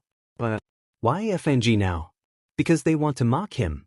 All Might's fall has shown them his weakness, and they just want to use their fake worry to hurt him more. All Might had fallen. The number one hero. His hero. The man who never lost. The symbol of victory. The person he looked up to more than anything else in the world, and it was Katsuki's fault. The guilt of that was dragging him down and making him slip. Slip back to those days of summer long ago. Because this wasn't the first time Katsuki had caused such a terrible tragedy. Nor it will be the last, if he may say. There is nothing to be called the worst event in his life, only worse and worse and worse and they think that they know. That they are so wise and talented and this world can't stand a chance against them. That they can heal him, save him from the nightmares and gore and ghosts. He almost wishes they weren't so naive, that they could see this world through his eyes. He almost wishes that it would help them somehow, 'cause this job they choose has no place for innocence. Then he looks at Kirishima's smile when they chit-chat about something random. At Ishido's unwavering trust when she jumps onto his back, demanding a piggyback. At Kaminari's childish jokes when he tries to bribe him into movie night. At Ciro's shitty grin and Jaire's fondly exhausted sigh as he flips everyone off because they're annoying. At Deku's watery eyes when he gets any compliment, no matter how stupid it sounds. At Uraraka's gasp when he makes her breakfast, because cheap food is trash.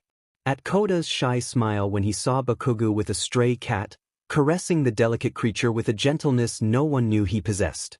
At Yayarose's adoration when he showed her that folding clothes was not that hard, how could she be so oblivious?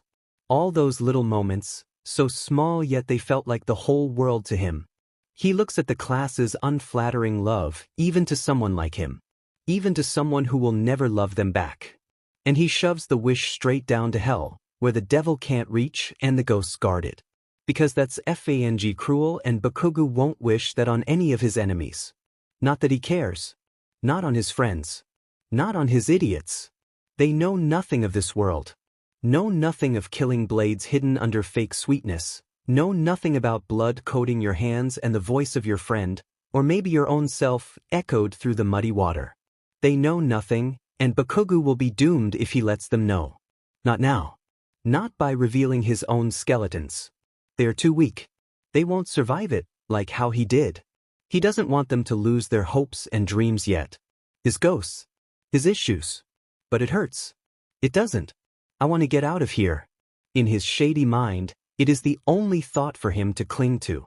Like a drowning man fighting to take a grip at his last straw, desperate, hopeless, for something more.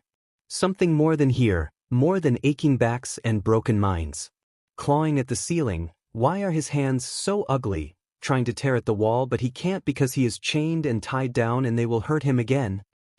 He stops and asks. No one answers. So rude.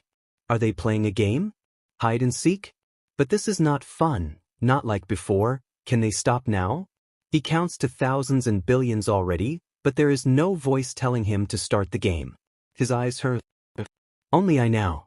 They never taught him losing an eyeball could hurt this much. Not hurt. Hurt is bad.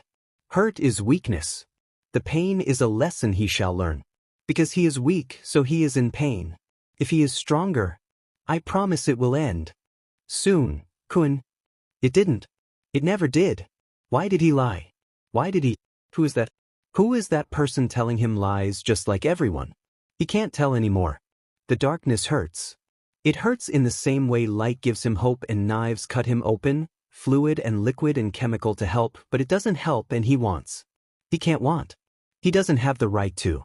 He is made to serve, he is made to fight. The blind man and hands and none are important. They aren't important. He doesn't care for. He begins to scratch again. Claws against metal. Broken then bleeding, flowing out of his body, not really blood but maybe the same. He knows that wet feeling, he learned it before. But he doesn't want to bleed alone. He wants chatting, whispering. Someone to talk to. Someone to care. He wants to feel. He wants to cry and smile and shout and... Where are they? Where is it? He clutches something in the air. A string. A feeling. He manages to, but then it's gone.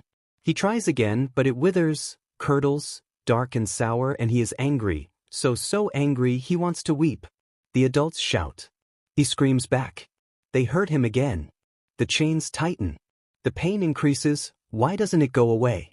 He knows he is being bad, but he doesn't care. He wants them. He wants them back.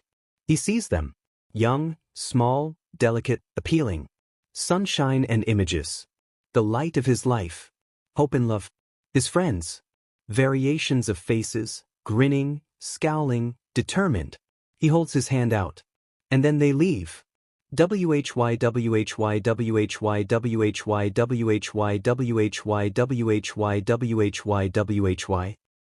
The claws. The scorned skin. The twisted flesh. Things eating his body, breaking his mind and messing with his thoughts. He is disgusting. He is not him. He needs to be smaller. Needs to get rid of. He breaks his hands. Will that help? Will that stop the squirming things under his skin? Is his body his? It feels wrong and uncomfortable. Will that bring them back? They come back. And they leave. He can't keep them. He bangs his head against the metal, blood and gore. He rolls on the floor, he scratches the walls again.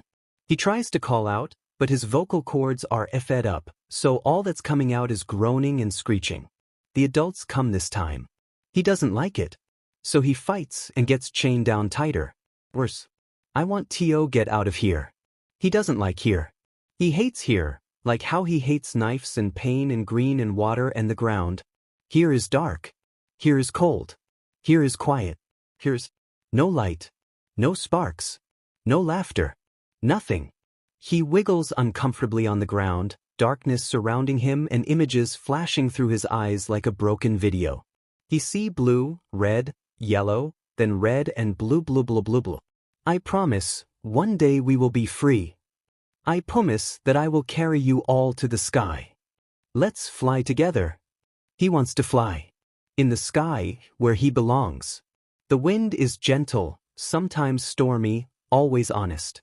Telling him stories, sweet and affectionate when ruffling his hair and kissing his smooth skin. Fly. Tap it. Out of here. Be free.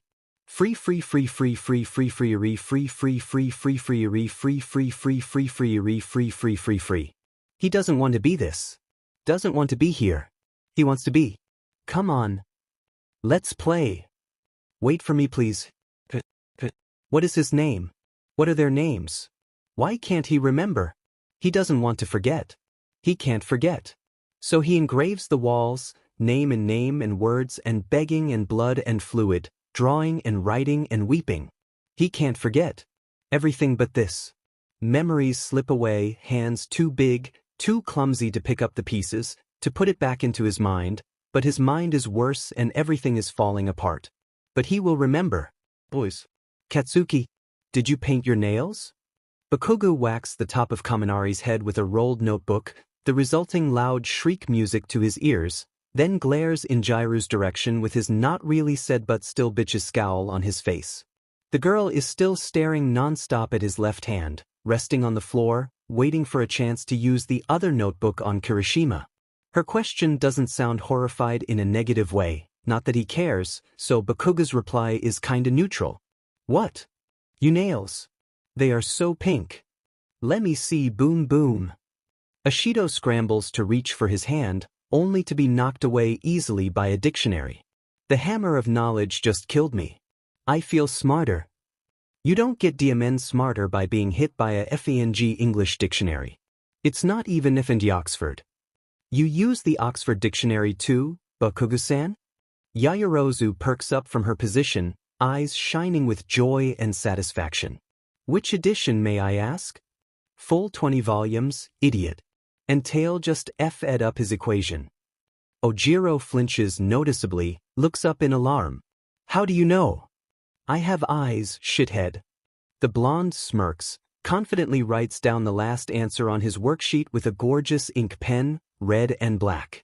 Kirishima whimpers pitifully, shrinking away because yes, he loves Bakugo very much, but his best friend can be so scary. Anyone who does their homework in pen is scary. Monster. I'm afraid he is correct, Ojiro-san. The point is here, you made a mistake in factoring, just a simple one, so don't worry. I suggest you use an extra paper and carefully work through the problem so you won't repeat it again. The vice president comforts her classmate, throwing a supportive smile toward Bakugo, who is shaking Ashido back to earth right now. Thank you so much, Bakugo-san. I'm so glad you decided to join our studying group tonight. Bakugo makes a face of conflicted emotion and decides that arguing doesn't worth his headache. It's all the stupid squad's fault, screaming about not wanting to fail another test since it's close to the provisional hero license exam, their records needing some S to make it better. He doesn't understand why they are so hopeless, because they can do more than this. They are more than just last in the class or failed tests, they are good. Good enough to get into UA, good enough to be FING here, so why can't they just focus a little more, try a little harder and be a little more serious? He doesn't get it, not fighting tooth and nail to get the best chance, to make sure you can survive. All that entertaining stuff, movies, games, why not studying? Why not something more productive? Something that can be useful in their lives? Bakugo bites his tongue to hold all the questions down, and keeps on nagging Kirishima that no, 20 volumes of dictionaries are not that weird. Hell if he doesn't have the best of all, because Bakugo Katsuki won't accept anything but the best. You didn't answer me, Bakugo. Did you paint your nails? Jiru speaks up again, crawling closer, half-finished homework in her hands, to get a better look. His nails are somehow gleaming under the light, clean and tidy.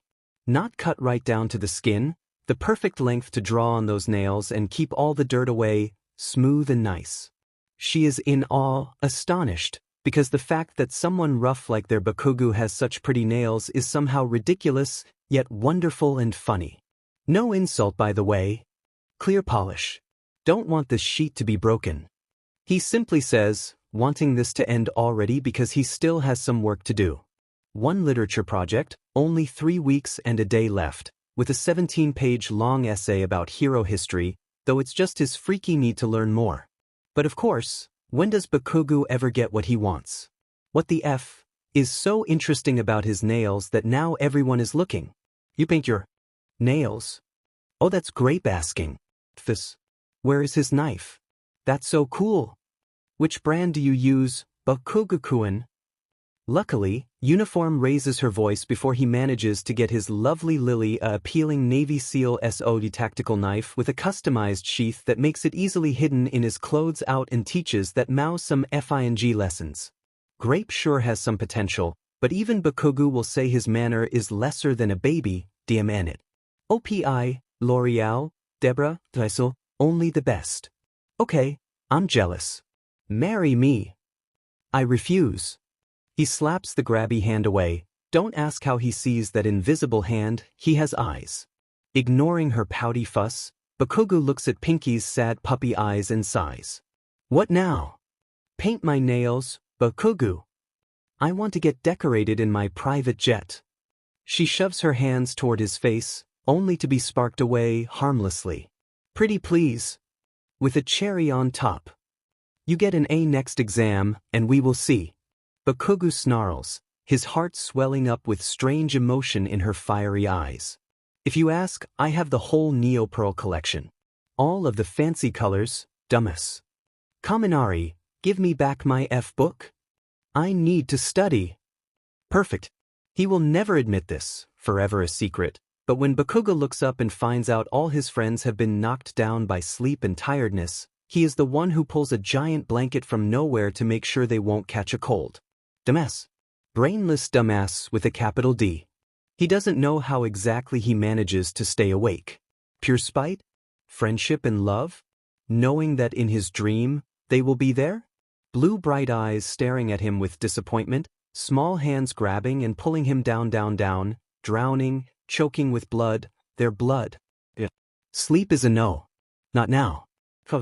Black as his soul and bitter as his hatred, sweet muse, the love of his life, true goddess of the world. Bakugo swears he will give up his life for a cup of pure black, super strong coffee right now, not the milky sheet in the fridge. If only he can make Beach come to the dorm and bully her into making him a cup. Oh, who is he even lying to? He will give anything just for Beach to be here right now. He misses her. Agonizing pain seething his heart as he holds back the cringy, soft words.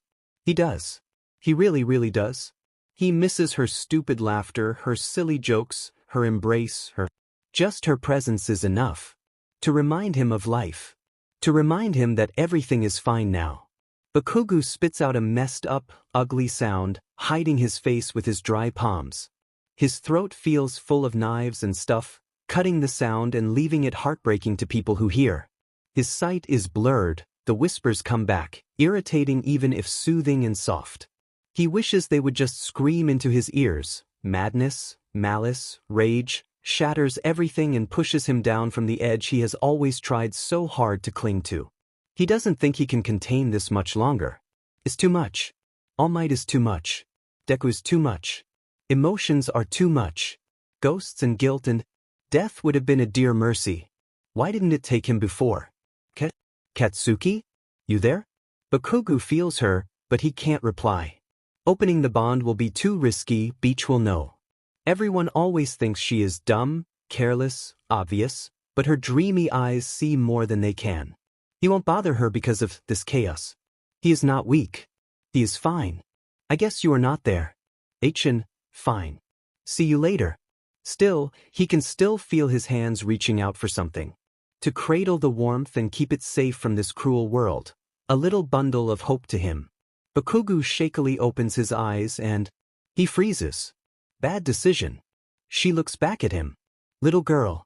White, red, broken, dirty. Black eyes, red liquid. Pouring out of her small body, down to the floor. His hands are wet, sloppy, sticky, his feet are wet too.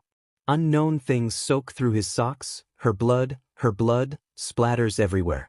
Like it just falls down from the sky and… Katsuki! Bakugo rushes to the kitchen.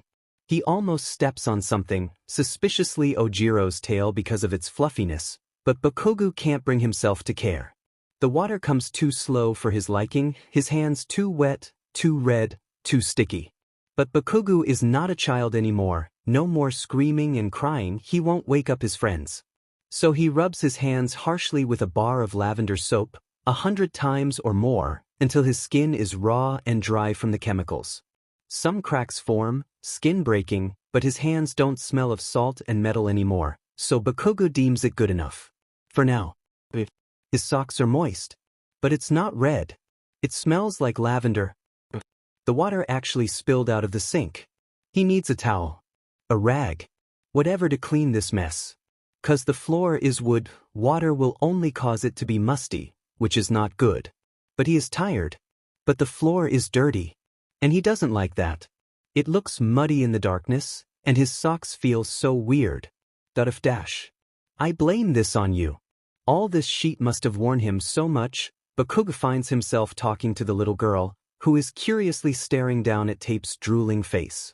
She pps her head, the angle twisted and wrong, looking like a puppy wearing monster skin being kicked, and he is the one at fault. Like always. You ninny hammer. You pillock. Me.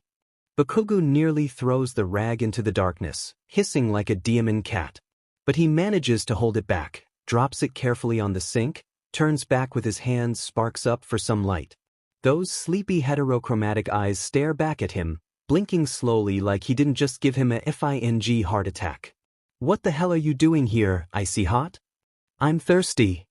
Todoroki shows him an empty mug, a Totoro-themed cup, which looks so ridiculous next to the boy's serious face. He almost cackles briefly and throws the loser an explosion, but it's midnight and he is not that rude to just wake everyone up because of sheer stupidity. Why don't you make your own water? I don't know, FING ice and fire? Ice melts when it meets fire and turns into water? Right. That I forgot. Lily, where are you right now? I need your lovely curve to cut this brain open. How can someone be such a pain in the butt? Inhale. Exhale. Keep calm and do. Commit. Murder. Then just get your water and F off. If you wish, Bakugo. He rolls his eyes so violently they are so close to falling off his face, walks out of the kitchen and gets back to his seat. His laptop is still on, the documentary film of old history already ending, and moves on to some random advertisement, washing hero and washing powder, something like that. The blonde shakes his head, turns on a new page to continue with the project. Gone missing. It is the 4th missing child this week, and there is no progress in finding them. All the parents are incredibly worried, because those mysterious villains only aim for young children aged between 7 to 12. His heart stops. The heroes are trying their best. The number 2 hero, Endeavor, also joined in the searching and rescuing plan, with the assistance of some potential new heroes. His breath hitches stiffly. The 4th missing child's identity is Hattori Itsuki, 9 years old. A little girl with black hair and pale blue eyes, 4 feet tall and wearing a white dress when she went missing. She was reported as missing 3 days after the 3rd victim. The whole world tilts. Bakugo doesn't know what happens next. How his shaking hands shut down the laptop, almost breaking it because he pushes the button so hard. How the pen falls out of his tight fist, dropping on Shiro's face, who is cuddling Kirishima with all of his long limbs. How he slowly curls inward, face hidden by his hands, again, nails peeling the skin off his face, painfully, blood leaking out a little. How Todoroki calls his name to ask where the tea leaves are, but gets no answer.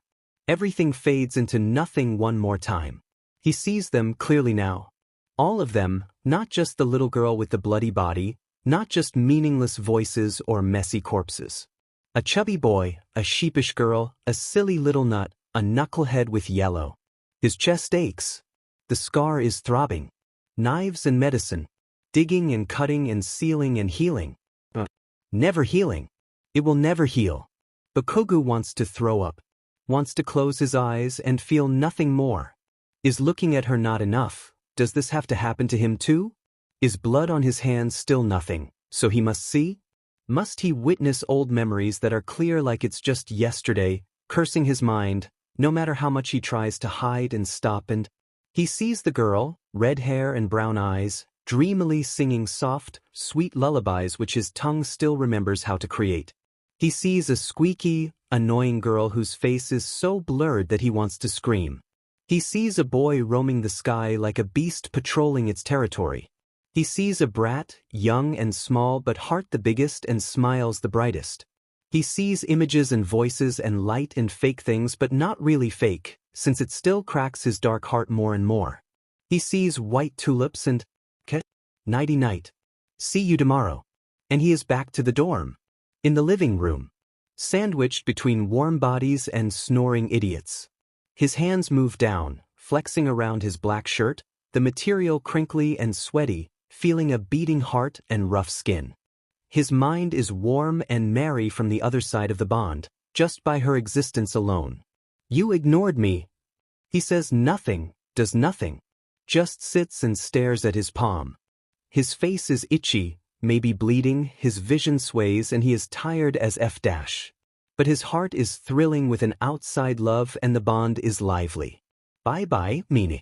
Bakugo laughs. A bittersweet, mirthless sound. But it still counts as a laughter, full of fond exasperation and helping to make the bubble in his chest fading away. He laughs, eyes dry like the Efengy Sahara, as he reaches back and brushes her mind's sanctuary with fierce, deep, unwavering care. He is the beast of Class 1A. He is the one who has everything and nothing. His heart is so black and evil that everyone who tries to touch it hurts and wilts. He wants to be the best, and pities those who dare to stay in his way. And yet he can't ever stop himself from laughing, from feeling warm and comfortable when Beach speaks up. Fuff Beach. Bakugo imagines pinching her cheeks and enjoying the view of those unblinking, soft earthy eyes blooming with fake anger and amusement. Is Beach truly unbelievable? Something special, something? Bakugo? You there? He forgot Todoroki. Why the hell is he still there? Why does Bakugo always get stuck with shitty mistakes and people who manage to survive with a lack of such basic comprehension? Here. That I can't find the container. And I want tea. What tea? The weak, sweet thing you guys drink? With 9 parts of milk and 1 part of tea. Just regular tea. He inhales slowly, wiping the pinkish sweat away from his face, the scratch marks stinging but not unbearable. Because of that, he doesn't see the way Todoroki's eyes linger on the red mark on his forehead, or how his cup is freezing and dripping from anxiety. Oh, he has water now. How nice. If he does, Bakugo is still too worn out to care. Holding the laptop and all of the books, the blonde stands up and readies himself for a sleep. Can you help me? Is today Torture Bakugo Day, or something? Why is everything so? If you do, I will get back to my room. Immediately. Or can't you make tea? 0.5 minutes and I will give you the strongest ever. Lovely. Bakugo shoves his things on top of the sofa, in the empty space between Hagikure's invisible thigh and Jiru's open arms. The tea leaves, his precious, costly tea leaves, are at the corner of the cupboard, safe from other fuckers' bottomless pits of hunger. He usually spends it on a study night or bad day, which is most of his life to be honest, but somehow, he is using it to get icy hot away right now. His brain is really a bunch of trash and messed up neurons, isn't it? Sugar or not? 2 spoons please. Put it in yourself. Where dash? Never mind. Hand me your cup. The Totoro cup looks even more comical in his hand, smiley faces and funny features. Bakugo stomps down the sudden wish to throw it into Icy Hot's face, watching the black tea pouring inside the cup, adding some sugar and ice cubes to cool it down a little. He won't mention how he wraps a tissue around the cup because he knows that half and half is an idiot and his reflex action is freezing everything hotter than a human body. He does this because he is annoyed with cleaning the mess, not because he knows that the dummy loves this cup and will be sadder than a puppy if he loses it. Nope, not at all. Todoroki seems to understand it though, a mischievous smile blooming on his pretty face as Bakugo moves the drink into his waiting hands. The explosion user mumbles incomprehensible why, getting all his items and rushing toward the stairs. From the corner of his eyes, Bakugo manages to catch that stupid beaming smile as the teen sips his tea, clearly happy with the taste. He will rather die than acknowledge the fact that he is grinning in pride because of such silly things. Gosh, what an butt. But he is not that helpless, not so stupid he can't make his own drink or find what he needs. What? Why bother Bakugo really? The answer comes right after the question arrives. He doesn't feel that bad anymore.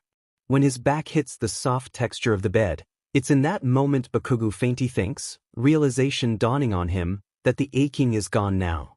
Beach helped, and somehow seeing the faces of all those knuckleheads helped too. He can still smell fresh tea, and it's surprisingly relaxing. Making the tea has taken most of the remaining adrenaline, so his body is in a calming tired state. It's the best he can ask for. Did Icy Hot do that on purpose? That shithead. He whispers, horrified when it comes out in an affectionate way rather than the harsh meaning he wants. I'm getting soft, aren't I? This life. I hate them so much. And so Bakugo drowses off with the first smile in days on his lips, for once not afraid of the incoming dream awaiting him in the land of sleep. He dreams of soft smiles and black tea that night. Hello everyone. I'm sorry this is not a new chapter, but I have some good evil news for you. First of all, as you can see, this is an AU of Bakugo with Bond. I'm calling it Bond, AU for now because I don't have any good name yet. This, however, it's a close crossover to Kisnaver content about their bond and stuff. However, my mind decided to be a beach and I just have some new idea for another branch of Bond, so I will gather it all in a collection, a series kinda, and post it on AO3. Fast warning though. The new idea I'm currently possessing and writing is even worse than the angst in this FIC, laughing face. Hee. I'm kidding. Maybe. You will get that idea in the new FIC I'm writing. Plan is I will post it on Bakugo's birthday. Secondly, some of the kids are my OC. I will also post their images in the future, if any of you interested in laughing face. Lastly, any questions about the FIC and the AU can be asked in the comment. I will try my best to answer them, but I won't answer spoiler-contained questions immediately. I will answer that when the chapter comes, in the chapter's note XD. So yup. If you are confused and want to ask anything, just ask. I will gladly help you. Though, please be careful with your words. If the question is insulting and rude, I'm afraid I won't answer and just erase it, 'cause I don't want to waste my time, laughing face. Thank you for reading this note. Have a good day you all. The whole class is in chaos, and Bakugo watches them struggle with great pleasure. But, oh, the reason is so simple yet complicated, and means more than just words and sentences. A whole future, hopes and dreams, all tucked into 3 words. Provisional license exam. You know, Bakugo-kun. Ectoplasm's clone announces with surprise and joy as he dodges his punch, then lets out a painful gasp as the blonde's leg comes up and nearly breaks his ribs. You don't seem to be nervous. May I ask why? Why should I be FNG nervous? Bakugo barks out a laugh, hooking the right side of the clone's waist and exploding, sugar and smoke filling the air in the wonderful harmony of battle. When I know I'm the best? They trained like crazy just a few days before, went fully plus ultra, risking everything to take the step, closer to their dream, to their future. Bakugo is sure that he got some muscles torn, bones broken and long-lasting bruises, but it's better now. He pushes too hard, because he can't afford to fail. Fail him. Fail them. Fail her. This is our dream. We will carry on and be legendary. Very confident, I see. The teacher looks weirdly pleased, which only earns him another punch to the face, right at the nose this time. But please remember to take care of yourself. Overworking is more dangerous than you can see. Resting is as important as training. Yeah. Enough of that stupid thing, just fight me. A couple minutes pass by, and the clone soon reduces to smoke and dust, fueling his ego and making him forget all the CRP that has been at his back for years.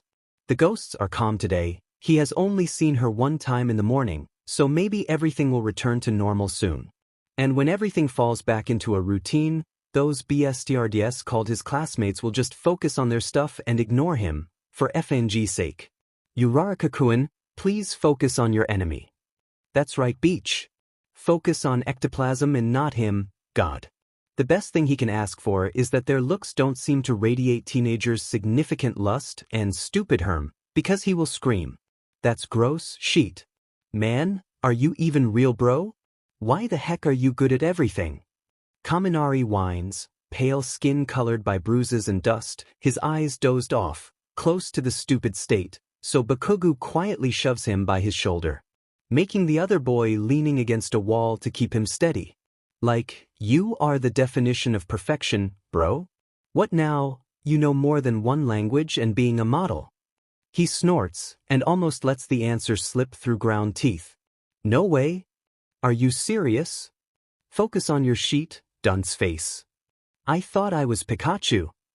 I wanna be Pikachu. Why is this his life now? Kaminari annoys you again? Zero laughs as he lands gracefully right next to them, causing dust to fly around like some freaking cloud. His lopsided grin tells that he clearly means it. What a beach. Please don't kill him, bro. He doesn't deserve it. Hello? I'm here. He hears some gagging noises and a not very subtle giggling. Even earlobes is being ridiculous today, for real? He gives a middle finger to his back and flies up to a bigger boulder, getting away from this sheer stupidity. The horror image from that night does have some impact, making his mind empty and dangerously calm, maybe from too much pain and fear, so Bakugo manages to pick up his weak butt and claw himself to the best he can ever be. That's not really bad though, a sick way of coping that he's made up after years and years. It's almost a routine now. Only this time it's more disgusting, wrong and effed up. Stop right now. He is not going down that road. Why is his mind so pessimistic and silly these days? He has some moves already prepared, badass names, but they need more training because he is not going to slack off with his head in the clouds just because he is a few steps ahead of everyone. No, he will allow himself to slightly slack off when he is 6 feet under, withering to rotten flesh and ugly bones. Then he will rise and fight death because it's a beach. AFANG beach, with a capital B. What a banquet of madness. Tokoyami whispers from the left corner, covered in dim light, trying to pull Dark Shadow back to his side. Shall it be the apocalypse? It will be a halcyon compared to this. When the apocalypse comes, I will make sure that you can rest with your madness. Your kindness flatters me. The blonde throws a quick flashy explosion toward the emo boy, ignoring the angry squawk of Dark Shadow. After shooing the boy away, Bakugo focuses all of his control on a 3-foot rock, palms warming up for the AP shot. Just a little more and... He knows he just FANG jinxed his life. Can you leave me alone? Bakugo angrily shoots the explosion to a different side, breaking half and half's ice into crumbling pieces. For FING. Minutes.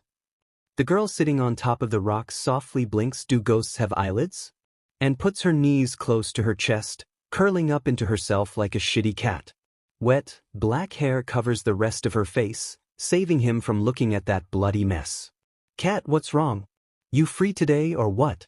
For some reasons, maybe because he is too tired and used to her presence, Bakugo doesn't waver as he stares straight at the little girl, annoying. I got sheet things here. Wanna sing with me? She is not. This is the song that never ends. Yes, it goes on and on, my friend. Some people started singing it, not knowing what it was, and they'll continue singing it forever just because. This is the song that never ends, yes it goes on and on my friend. Some people started singing it, not knowing what it was, and they'll continue singing it forever just because. This is the song that never ends. Bakugo growls, covering his ears physically because this is so effing unbearable. But he knows why she sings that song, and he knows this will not last longer than half an hour, so he just grinds his teeth and gets through it. UDMN Beach. This is the song that never ends, yes it goes on and on my friend. Some people started singing it, not knowing what it was, and they'll continue singing it forever just because. This is the song that never ends. Young Bakugo, you fine up there? The concerned male voice draws his attention away from the awful song in his head, so Bakugo looks down from the edges of the boulder and sees dreadfully familiar bright yellow hair on a walking skeleton's head. None of your business. He shouts out, noticing the way the girl next to him also looks down at All Might's broken arm, hanging in front of his skinny chest. Get out of here. He is right, All Might. This place can be dangerous to you, and I can't make sure I'm capable of keeping you safe. Cementos tells him seriously. The man chuckles shyly, scratching his head with the other hand and nods. Blue eyes, though, still stare at the other side of the room, where Bakugo may or may not hear some disgusting mumbles. Of course. Of course. If you are worried for your precious student, words come out of his mouth, more bitter than he wants to, but he doesn't really care. Just go over and call him, for F's sake. Thank you, young Bakugo, but young Midoriya needs his time. An old man like me shouldn't bother him for nothing. All Might waves it off, turning around to talk to Aizawa for something, unaware of how red eyes darken like a stormy sunset. His throat is choked with feelings, displeasing feelings, an ugly realization, so suddenly it startles Beach and stops her song. The silence after that is even more distressing for Bakugo, so he pulls at the bond with unspoken begging. And so she sings again, but not that song anymore. Did you get enough love, my little dove? Why do you cry? He loves the song, but now it's not enough to get him out of the self-hatred he desperately tries to hide. He could have heard All Might. His hero. His savior. The one who fell and broke because of him, and this is how he returns the favor? How ungrateful he is, how monstrous, how terrible, how... And I'm sorry I left, but it was for the best. Though it never felt right. My little Versailles. The hospital asked should the body be cast. Before I say goodbye, my star in the sky. Such a funny thought to wrap you up in cloth. Do you find it all right, my dragonfly? Bakugo, show me your new move. Mina comes from absolutely nowhere, eyes shining with curiosity. I just saw it passing by. It looks so cool. If you focused more on yourself instead, maybe you wouldn't be so stupid. Boom boom. Don't be such a JRK to me. The pink girl pouts and stomps her feet like a little girl. Some acid lingering on her skin splashes, causing more dust and melted rock. The rock where the girl is sitting melts too, and it's an odd joy to see her jump up and duck behind another rock, scared and bewildered at the same time, from her body language. Bakugo finds himself laughing, an unexpected sound coming out naturally, so he gives her pity and fires some badass AP shots, creating a well-shaped V sign. V for victory. So cool. Raccoon Eyes is so excited that she jumps up his back, wrapping hands around his neck in a suffocation hug. Boom boom, the new badass hero. What the so you want to die, you fucker? Bakugo stumbles from the surprise force. He frowns angrily, spewing insults and swearing and trying to shake her off, only to feel her warm heat pressing against his body, as stubborn as its owner. What the F is wrong with you? My mommy dropped me when I was born. Ugh dash, Bakugo gives up. He doesn't want to bicker with her anymore, he will get nerve damage, so he lets Raccoon Eyes hug him tightly. And if her arms clench a little bit too tight she is afraid of his absent eyes, of the disappeared light in those bright red jewels she loves so much, of he looking just like that, lost and young and scared and dash. Bakugo doesn't speak up or mock her because of that. Shall we look at the moon, my little loon? Why do you cry? Make the most of your life while it is rife. While it is light. Are you singing boom boom? Beach hasn't stopped, And Bakugu is so distracted by her soft voice that he doesn't notice he is grumbling alongside it, to Mina's delight. She doesn't know Boom Boom can sing, and yes, he sings well, voice low and soothing and so goddamn and appealing that she presses closer to listen, not understanding but still in love. What's that song? Tell me, tell me. Get off. Bakugu doesn't blush. He doesn't, not even a little bit. He just walks faster to escape from this hellhound and that devil, not because he is embarrassed, damn it. Her laughter tells him that she doesn't care. Not at all. What a beach. Happy? Shut up. Maybe, just maybe, he needs this too. Maybe he wants this too, not because they remind him so bad of his loved one, but because they are his idiots and they care, don't they? Even if he doesn't love them. When does he become so soft? When does he let down his guard? Just don't come any closer, you dumb brain. I hate you so much. Come any closer and you will burn. If Bakugu thought that the training for super moves was chaos, then this is, according to Tokoyami, a DMN apocalypse. Let him repeat the question, how can these people be so annoying? What if I fail? What if my electricity is not enough? I will become a joke. It's not that bad, bro. Everything will be dash. You are a joke. Bakugu ignores Kaminari's dramatic gasp, too busy in the kitchen to really care. The wailing that comes after is music to his ear, and maybe to Jairu too, because her grin is just as evil. The blonde opens the fridge, scrunches his nose at the filthy trash food inside. The cold soba is still there for FNG out loud, picks his pork out and closes the garbage. He takes out some soy sauce, mirin, sake, pepper, onion and eggs, among other things. The knife makes a sharp, chilling sound against the yellow wooden chopping board, attracting eyes from some sheet heads in the living room. Bakugu gives no sheet and starts cracking eggs into a bowl, then pouring flour and crumbling bread in two other separated bowls. After tenderizing the pork, he dips it into flour, then egg, then flour and egg again, and finally the bread, coating it perfectly. He takes another look at the living room, then dumps more into the bowls. What are you making, dude? It looks so good. Siro whispers, eyes twinkling with awe. He hits him with a spatula as the boy tries to taste the dashi he made yesterday. With dirty hands. Pfuff. Can I help? Big Lips approaches him hesitantly, but his expression is oddly determined. So Bakugu purses his lips and points to the unprepared sauce. Mix the dashi, soy sauce, sake, mirin, but don't you dare touch the sugar.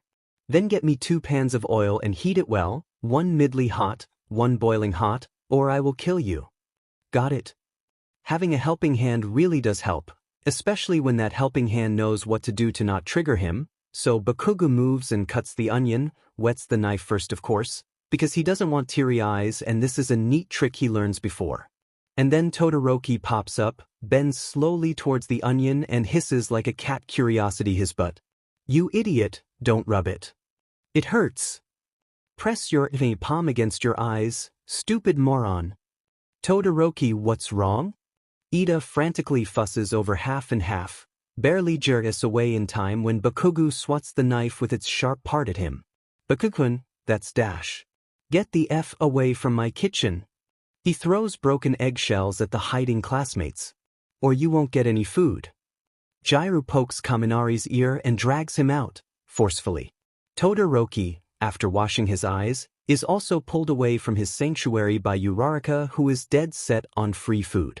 Kirishima smiles sheepishly, like a puppy, so Bakugu just sighs and lets him help with chopping onion. Why do you want to cook today? Because I'm a human and I know hunger, you knucklehead. Now shut up and mix those eggs. Yes, chef. The pork is well fried, crispy with brown edges, and smells like a piece of heaven. He allows Big Lips to taste his secret recipe, yam mixture in the flour and deep fried 2 times with 2 pans of oil. The extra looks like he just got proposed to by midnight and praised by Aizawa. Are those tears in his eyes? What a joke. Marry me. Get lost. Bakugu hits Kirishima again. With his spatula, steams the pork in sauce, onion and eggs. The rice is made by Big Lips, perfectly soft, and too much that he knows can feed a DMN feast, not just 20 hungry BS yardis. I'm officially Bokugu-oriented. Mina shrieks from the sofa, lying on her stomach with some chocolate cookies to hold her hunger down. He rolls his eyes and stirs the hot sauce in a different pan, for him alone of course, for those extras are weak as F, and have no idea how to appreciate a good burn in the mouth. I thought you were bi? That stands for Bakugu's idol. Beach's imagination. He murmurs, carrying his katsudon to the table and sitting on the farthest chair, away from this bullshit. His body doesn't shy away from Kirishima's hands though, as the red hair hugs him tightly, mimicking Mina ironically, screaming about manliness and sheet. Deku looks at the katsudon in his hand like it's the whole All Might limited item collection he desires like a thirsty hoe he is. If you don't eat it, just throw it away, Deku. No! Uraraka snaps, knuckles turn white as she grips the bowl too hard it almost flies up. No one is wasting food ever. I won't kaken. It's just, it has been a long time. The smile on the nerd's face is fond and nostalgic, causing his stomach to squirm. He remembers too, of course, how he used to go straight to Auntie to help her cook katsudon whenever Deku was nervous for sheet things or maybe when he was sick. They were young and foolish, believing how a bowl of food could cure anything in the world, friendship and disgusting trash like that. And he is sick to admit, but maybe when he grabbed the pork loin, he already knew that he would make katsudon, because all the extras look so stressed and Deku would faint without his comfort food. He hates Deku so much he doesn't, and he hates himself even more for it. Just eat and get out of my sight, Deku. The smile in reply is ignored, because he doesn't want to waste food thrashing it against that stupid face. Nope. Focus on the juicy, tender, spicy meat in his mouth and delicious rice and miso and no Deku in his life. I can't wait for the exam, OMG. Don't talk with food in your mouth. Yes, Mom. Kaminari pouts and earns another hit. Mother hen. Huh, but seriously we will be fine, Cammy. We just need to try our best. Yeah. Do you think we will be okay, bro? Siro asks, and watches bemused as Bakugu chews at the meat with sharp teeth, viciously. I will be the effing best. Ugh. Relax, bro. You trained like a Spartan last week. I know you will be fine. You are so serious with your dream, it's manly.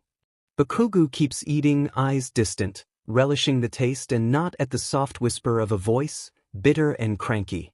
Not really a dream, shitty hair. Not really a dream. Aizawa crawls to the room because of the noise, right after Bakugu finishes his dish and rushes to his room, pretending not to care at the way the man's eyes fix on the warm food with his name written on it by hot sauce with an unblinking stare. The elevator closes right at the moment Aizawa looks at him, eyes meet eyes. There is something in those dark, sharp yet tired eyes, making him uncomfortable but also itching in a nice way. He is thankful that he goes to his room now, because sappy stuff is never his strength. Tomorrow is the day. Bakugu thinks when he locks the door carefully, feeling his insides freeze. The thought is so distressing and the emotional storm wailing in his head is a little too much, but Bakugu clings onto it. He is almost there. They're almost there. When he gets the license and is able to poke his nose in some hero stuff, he can afford to go to some dangerous business. It means he is strong, not as much as he wants, but that's enough for now. That means he can take a step further, but not to his dream. Not just his dream. One step closer to make people listen. The wall was white, the crystal was clear, and they could see. Machines and knives, scalpers and medicines. A hospital, but not really a hospital. Forgotten, lost in nowhere, no one would come here. The land is soft under their legs, the houses without people but full of ghosts surrounding, pushing them to run faster. Faster, before they reached the land of living. They tried to call for help, but no one remembered. No one understood. No one cared. They didn't listen. Didn't. Bakugu thinks, angry and devastated. Or couldn't. Muted voices, meaningless words instead of sweet names out of his mouth, tasting like ashes and pain flashing through his body and bonds, and they were screaming to make it stop. What happened that year, he wouldn't let it sleep forever. There is no gravestone. No mark. No name for people to know, to hear their stories because they couldn't. The survivors couldn't talk about that night. The survivor couldn't call for help and the victims were neglected. But it's different now. He can be a hero now. He has a bigger benefit from it and can afford information without being suspicious. Just some patrol to a problematic land that makes him feel like he is living in dreams and lies, and he can call for the hero to come because they won't take his words for granted anymore. He can finally. His classmates worry for him because they don't understand his need to fight. His need to be a hero. To be listened to. They don't understand his burden. It started off as a sad dream carried on to make his loved ones proud, but then he thought and he figured out that his words meant something as a hero. And then it became urgent, desperate, something he would burn for. They struggle to live. To survive. To be free. To matter. To save. To not forget. The dead live in the living memories they can't forget. Soon. Bakugo whispers to nothing. The darkness swirls, shifts, a weight pushing him down, but he bears it on his shoulder and keeps his head high. His feet are wet again, smearing dust on the floor, bare flesh against cold wooden. Soon. It sounds like a promise. It sounds like truth. It will never be a lie. I will set you free. He tells the girl hoarsely, because she is dead and the world is cruel and the others are waiting, rotten hearts and choked lungs and withered bonds. I will make this world hear your story. He will be a hero and spreads the truth to those kept in the dark for too long. Bakugo leans his back against the wall, taking deep and low breaths.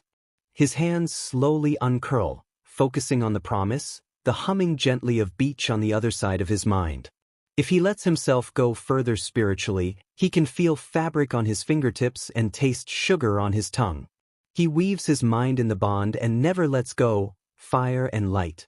Everything will be fine. He has time. The ghosts can wait. Everything will be fine tomorrow. The exam will be fine. He studied through 20 chapters of basic needs in rescue and training almost 24/7 the whole week. He has this. Bakugo falls asleep in his bed peacefully. You jinxed it again.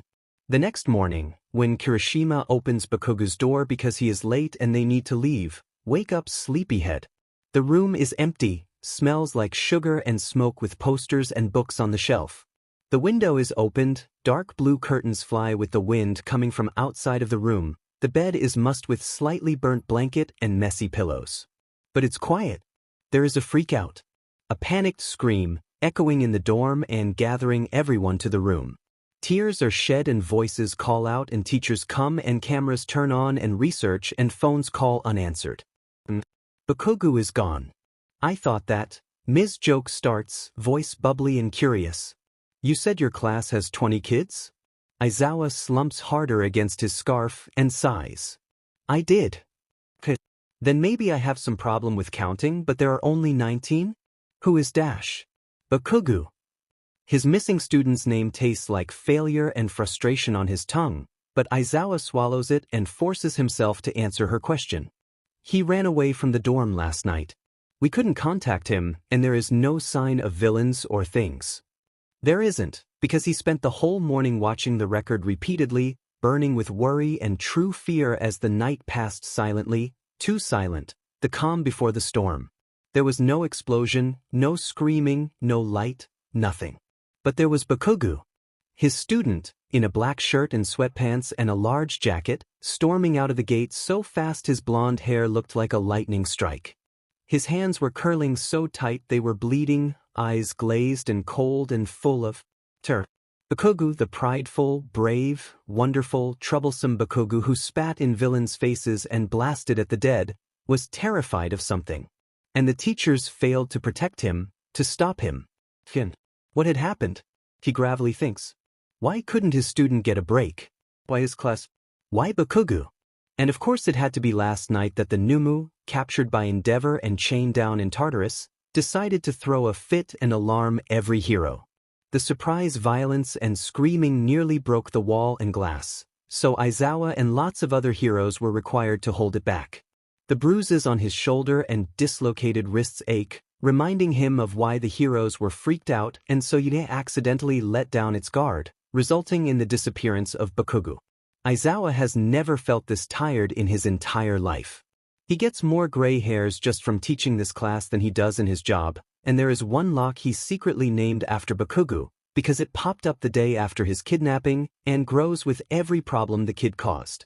The Midoriya one is growing too, but currently, Bakugo is still in first place. That's the kid. He grumbles, almost fondly. Never goes for anything less than the best, even if it's killing his teacher slowly. Well, that's F'd up. Ms. Joke flinches, placing a hand on his shoulder in an appreciated action of comfort. I pity you, Shota. Aizawa doesn't reply, too focused on his own regret and the broken-heartedness showing on his other kids' expressions. Midoriya hasn't stopped crying since he saw the empty room. Kirishima looked like an abandoned puppy, so you had to use her tongue to hold Uraraka down because the girl was so distressed that she hid in the upper corner of the living room. Siro's grin turned straightly down and Todoroki. Todoroki looked so lost and scared. He is gone again. The poor boy whispered when he thought no one was listening, and Aizawa would have missed it if he didn't focus. He is gone again.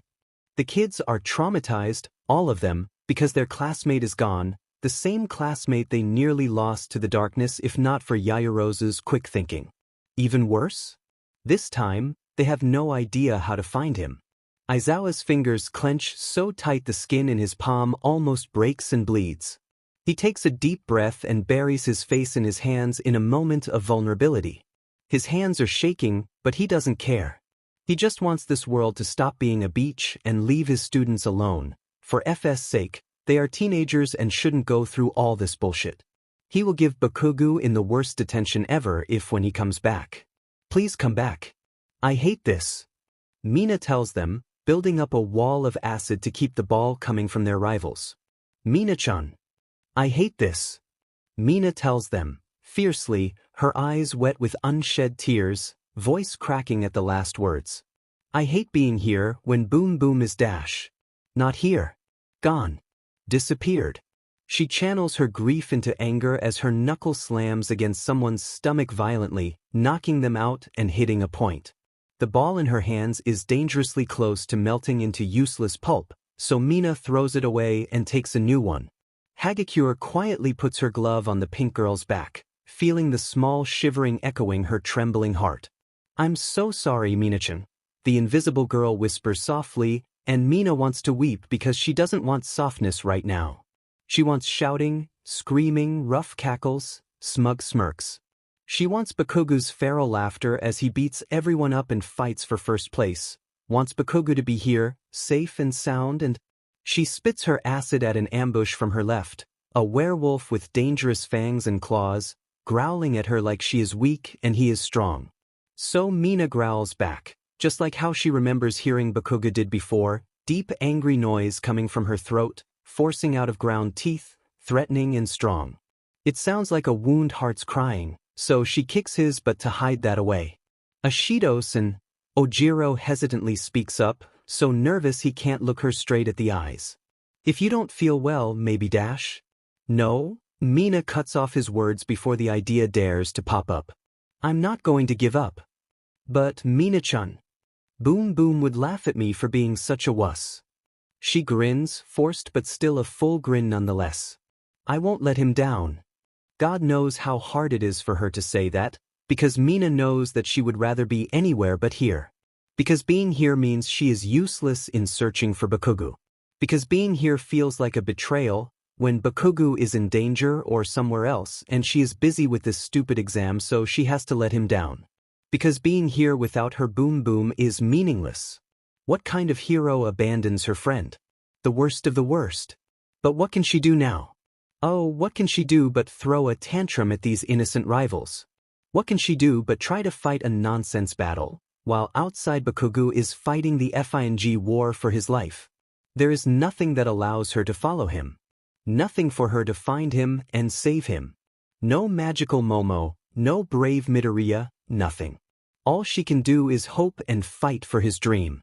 Fight to be the best so when he comes back, she will cry, laugh, give him the biggest hug ever and tell him how he missed all of her badass moments. She is not a girl of God or a believer, but right now, Mina catches herself whispering desperate prayer under her breath every time she hears something similar to an explosion or a glimpse of ash blonde color. She prays to every god who hears and listens and cares to give him back to her. To them.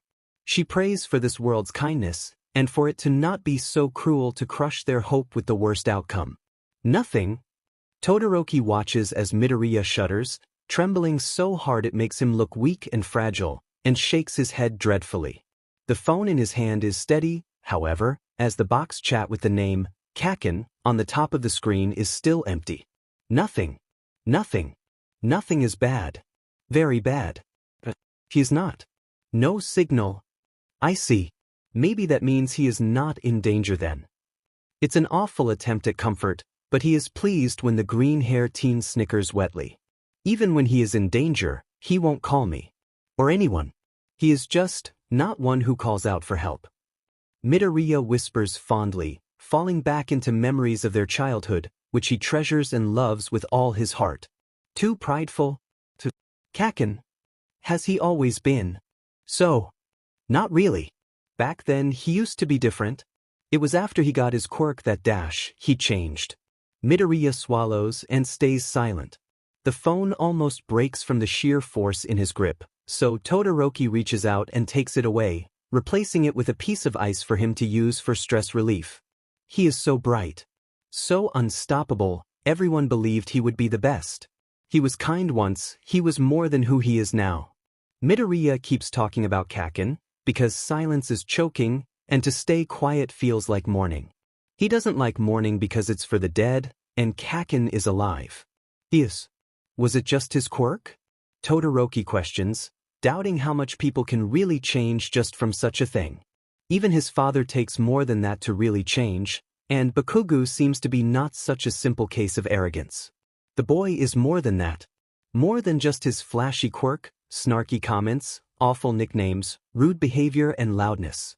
There is a different side of him, calculated, careful, so dim and smart and a FNG genius with cat-like footsteps when he wants. He thinks of a theory about Bakugo being the secret child of Aizawa-sensei before, and maybe it's actually correct this time. Does that mean Midoriya is related to Aizawa too, because the boy seems like a sibling to Bakugo that he both hates and loves?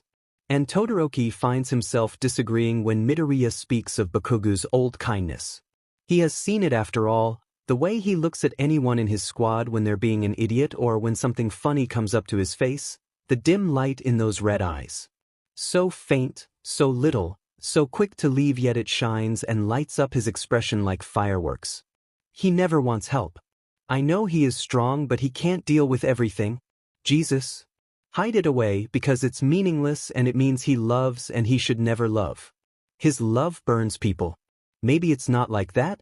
Todoroki suddenly thinks, remembering the blonde's strange expression as they looked up at him from under the old building, pained and dark with a touch of mocking humor. Maybe he doesn't call for help because he doesn't think anyone actually cares. The thought came up randomly, but wouldn't go away because it sounds too close to the truth. But it's not time to talk about it, when Midoriya's face is messed up with tears and sorrow and the stupid exam is still going on. So Todoroki, with his most serious face, folds his hand and PPS his head.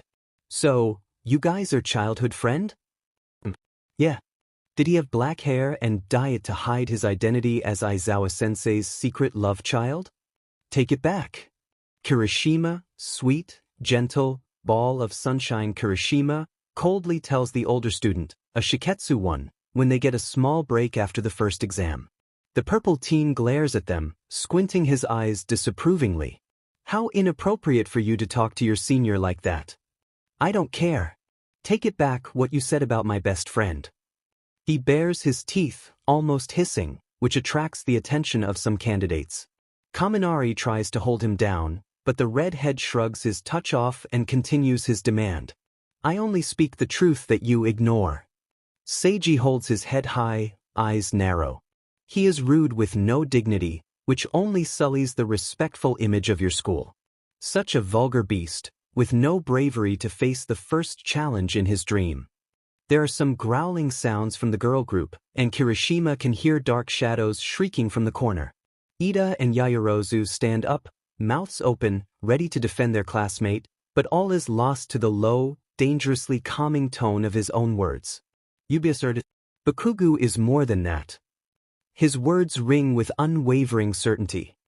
You know nothing about him. You don't know anything. I, as a proper hero in training, know enough to say that your friend, he sneers, needs a lesson beaten into him to learn the appropriate way of acting like a real hero. A girl with brown hair, a beauty that rivals Yaoyorozu and a deadly body that makes Mineta splutters with longing, approaches Seiji and smiles dreamily.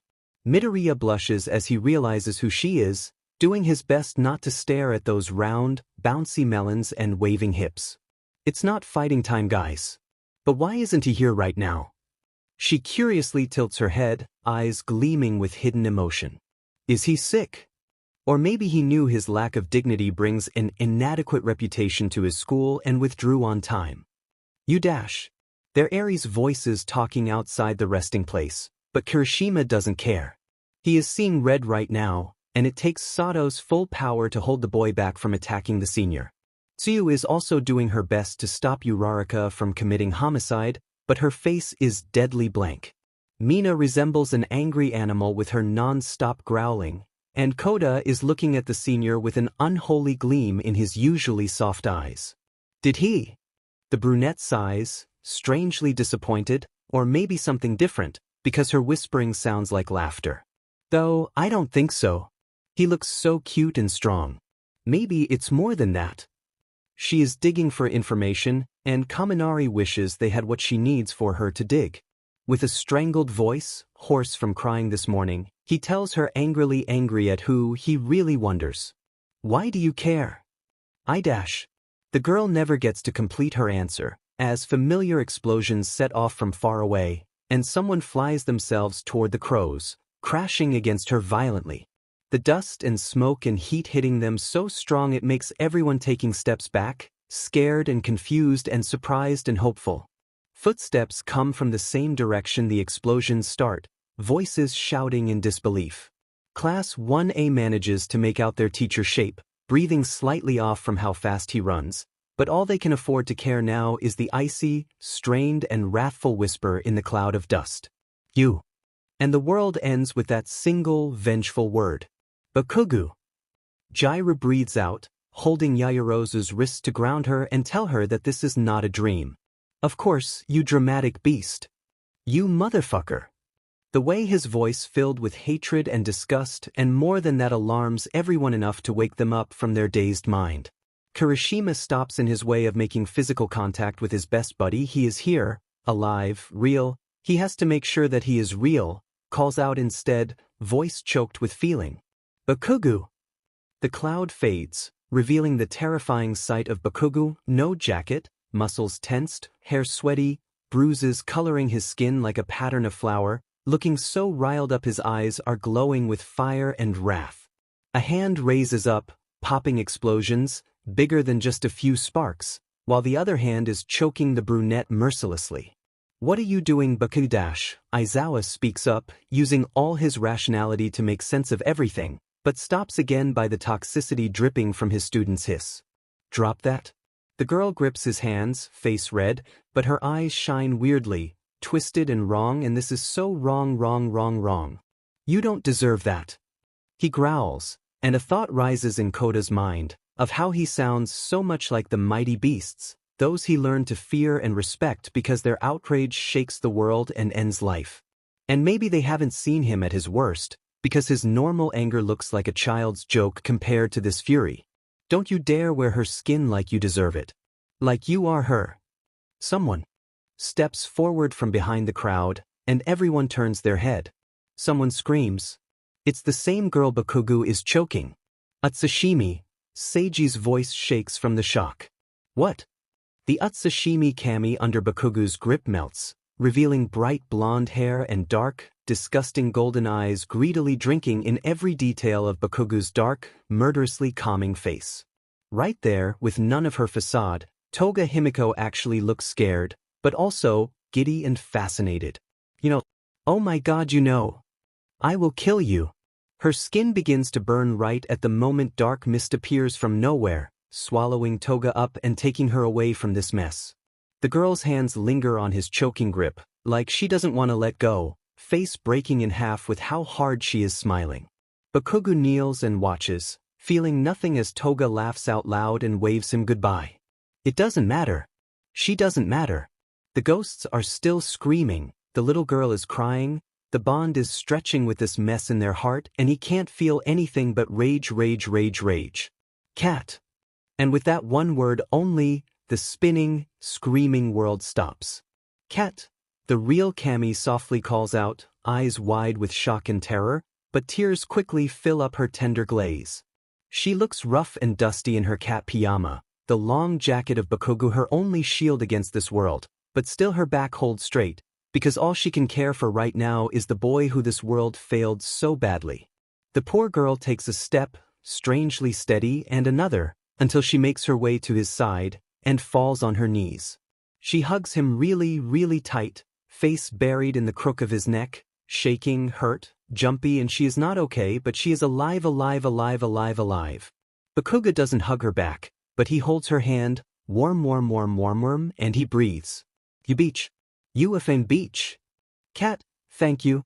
Bakugo closes his eyes and allows himself to fall into her softness, which the world has been so kind to not take away. It's so silent for a few moments. And then, what exactly? Ojiro voices everyone's confusion right now, staring at the weird couple. Is going on right now? Bakugo knew that he jinxed himself again when he asked for a simple, peaceful dream. And worse? He actually got it. The dream was soft and warm. Like he was laying on some dry, soft field with bright sun kissing his skin and dancing green grass brushing against his hands and legs. His eyes were firmly shut, but he could feel the color. For once, he dreamed of sunshine. Green was life. Yellow was the sun, and he was nothing, just a single dot in the whole picture. It felt strangely nice. Because everything was quiet. There were no sounds, no movement. Just the peaceful feeling of warmth and tranquility. And then it wasn't. There was a scream. His dream shattered.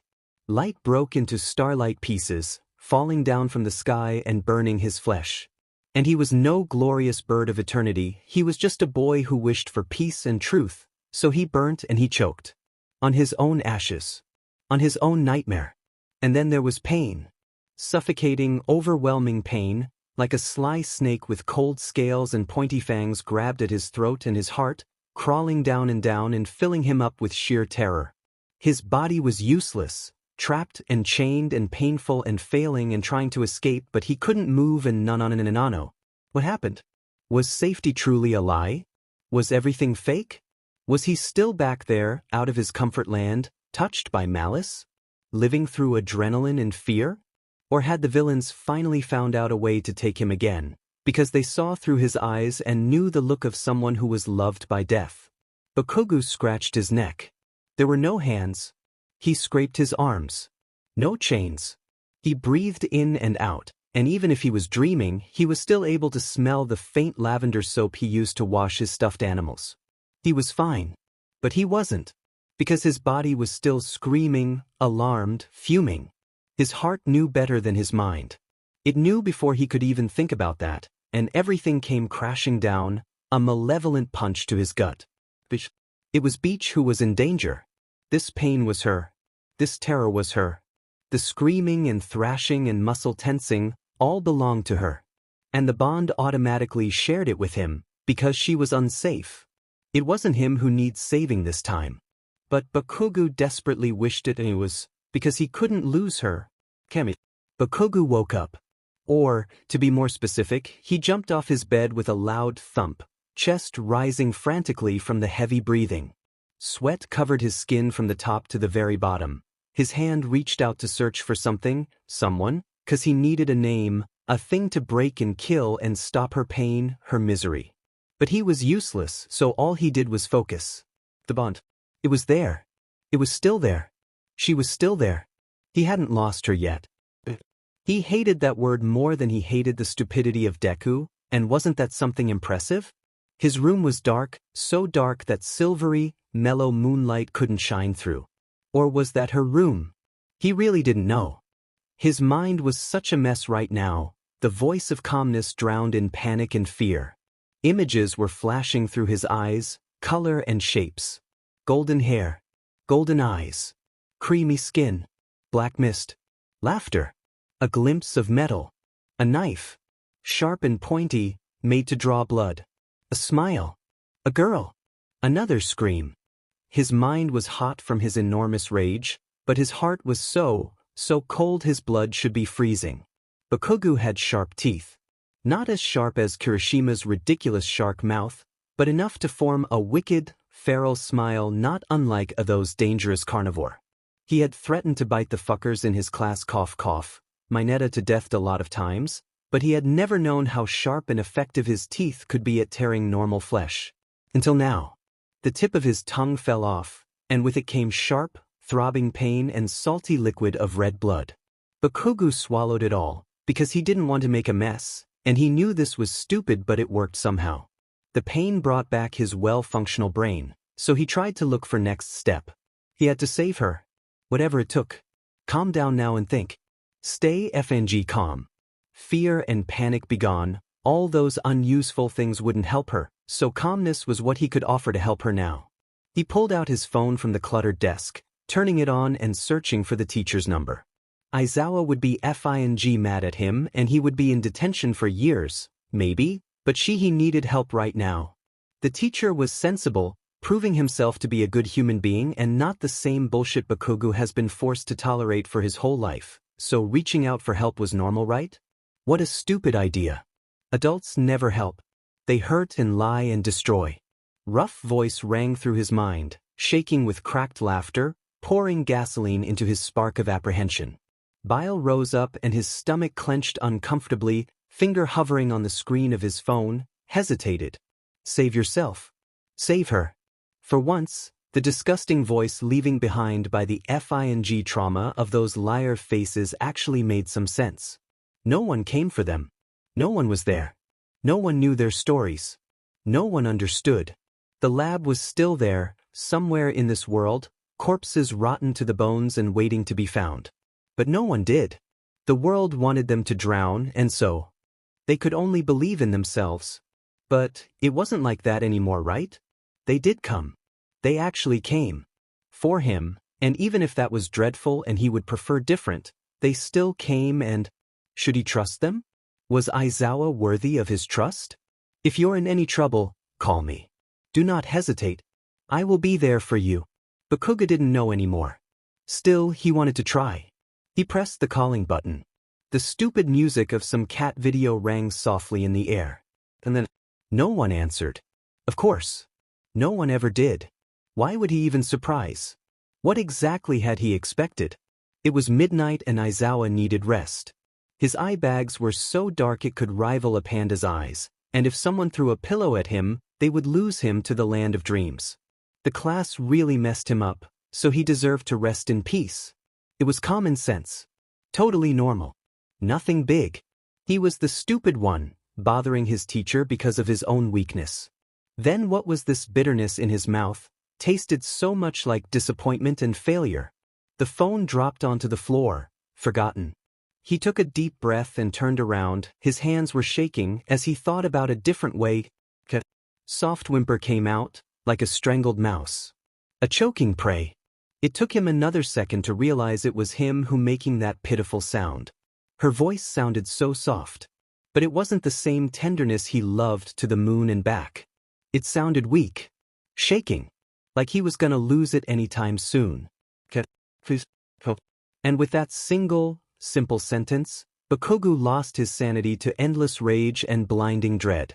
He didn't know how the F did he manage to get out of the dorm without anyone noticed in that shitty state. His body was trembling, the knives in the jacket he grabbed before flying out of the window were clacking, like silver bells, tolled for the absent ghosts. His eyes blown wide, teeth clenched, almost broken, skin feverishly hot and at the same time, icy cold.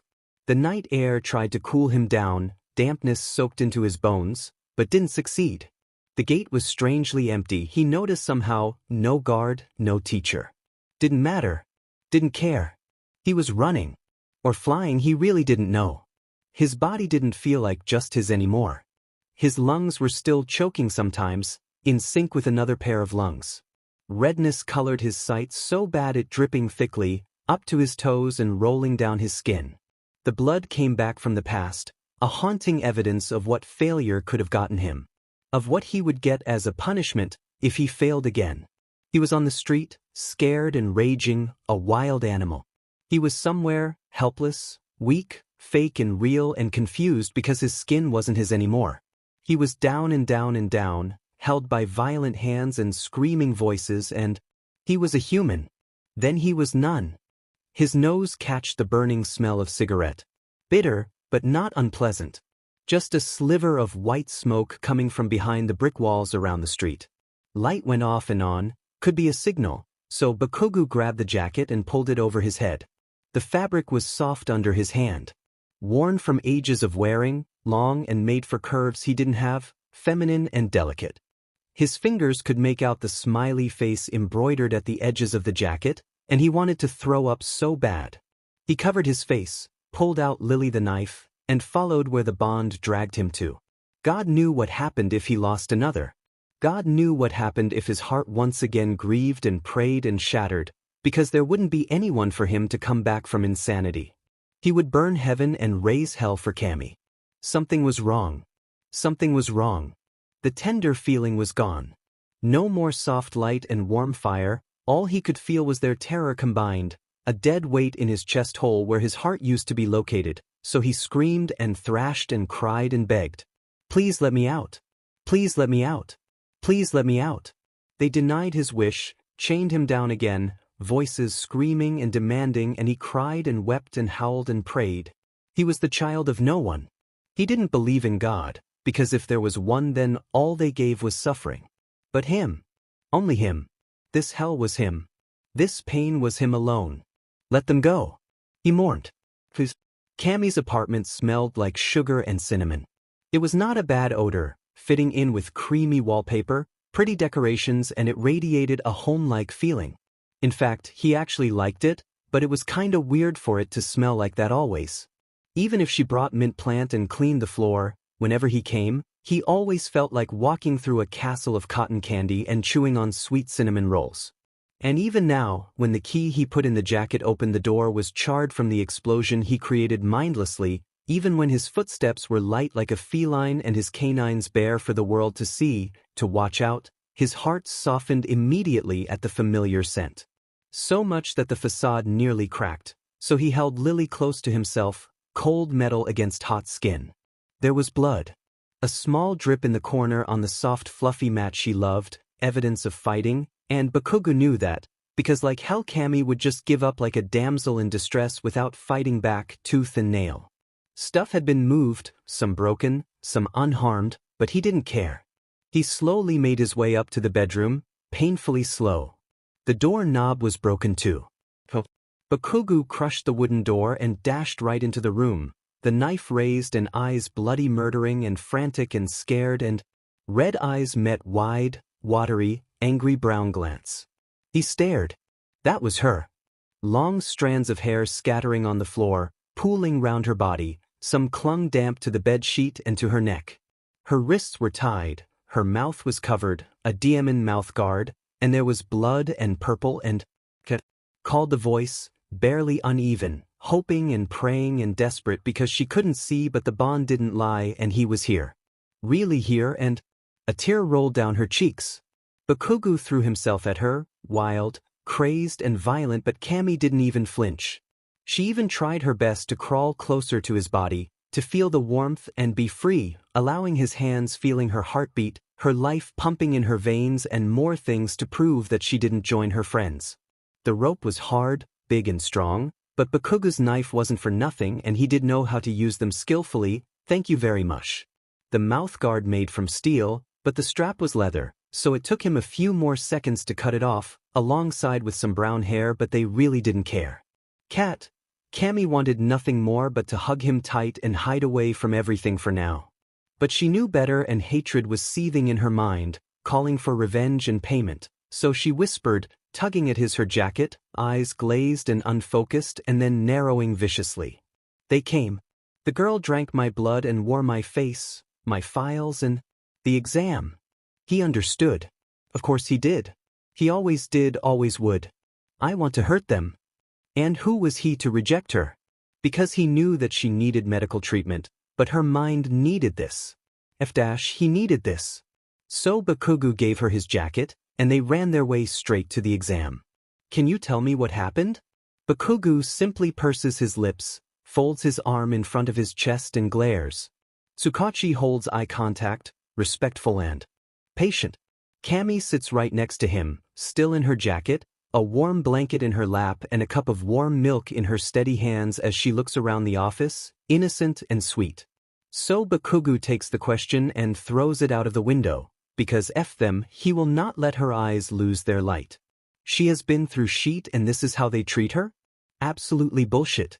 Where is his Lily? I already told you everything. The villain got her. She called for me. I saved her. The end. I know, Bakugo-kun. But I need to hear from Utsushimi-kun's perspective. The detective's face looks apologetic, but Bakugo doesn't trust him. He can't trust anyone now, when his blood is boiling and his mind is screaming bloody murder at any strange face dare to come close to Kami. I promise this will be fast. You dash. Cat. Kami speaks up, finally turns away from the cat head detective, touching his hand softly. Their fingers lock, steady and warm, as she pulls him closer to her side and comforts him. It's okay. I'm okay. Pinky promise. He swears loudly, but listens to her and sits down. So, you tell me that you were ambushed. Can you give me more details? Yes. I was sleeping on my bed, excited because I would get to compete in the exam with Kat and I missed him so much dash. Beach, focus. Sorry. She sends him a smile, which means she doesn't mean that. I was so excited it took me half an hour to fall asleep. But right after I did, someone came into my room. I knew something was wrong, 'cause I locked my door and set up some triggers to warn me about intruders. But still, they just popped right inside my room, so I didn't have time to prepare and ended up captured. He squeezes her hand, pushing his shoulder against hers and feeling her trembling muscles relax slowly. Kami is still smiling dreamily, but the darkness in her eyes doesn't leave. He knows it will never leave. I'm very sorry. Tsukachi sighs, and flips his notebook, pen moving quickly to write down every word. No need to. She genuinely laughs it off. It's none of your fault. No. It's our responsibility to protect you children and everyone. However, we failed and you were put in danger. If it wasn't for Bakugo-kun here, God knows what could have happened. We were so distracted that the villain, Himiko Toga, successfully got into the exam. He bows, voice dripping with true sorrow and anger. So, I want to say sorry, because you are too young for this accident. Kami becomes silent. Her thumb goes up and down Bakugo's palm, searching for an answer, searching for just some words softer than her screaming, because her throat is full of knives and this nice man doesn't deserve it. He doesn't deserve her anger, doesn't deserve her bottled sorrow and disappointment. So she chooses the truth. I'm not angry nor mad. I don't feel anything at all. I never expected any of you adults, you heroes, to come. I don't have any expectation for you. So when you failed me, I felt nothing. But I'm sad. 'Cause I want to be with Kat and become a true hero. Maybe I can meet some pretty boys too. She winks, finishes her milk and puts it down on the table. The detective's face twists with something wrong, something complex, but he says nothing. Just some polite goodbye and quickly leave them alone. Her brown eyes follow him silently as she tells her soulmate. He is a good man. Whatever. Bakugo barks out, still holding her hand aggressively and bristling like a wild dog. So Kami turns over, wraps an arm around his broad shoulders and nuzzles into his neck. His nose catches the sweet scent of her shampoo, lavender and something more, mixed with faint iron and salt. That scent combines with the weight of her warm body by his side, finally helping him relax and let go of the anger inside his heart. For now. Aoi, don't be angry, be my soft baby cat. I'm not soft, Beach. Yes you are. You big, dumb, silly softy of mine. Get lost. Nope. He bites her cheek. The flesh is soft and tastes like sweet milk. She squeals like the demon Beach she is, and cuddles tighter. You dumb dog. Let me go, Beach. He catches some purple hair coming closer to their seat, and the seething rage comes back, louder and meaner this time. Cammy must feel it too, as she slowly unwraps her arm from his shoulder and steps behind him, using Bakugu's muscular body as a shield against the world. She isn't ready for her so-called classmate. She isn't ready for anything. "Atsushimi," said Seiji with his stick up in his butt. "Why you sticking with that beast? And how can you be so unpunctual? Our school dignity is ruined and dash." He doesn't finish that sentence, as the next word is forced right back on his tongue, jaw shut forcibly by Bakugu's fist.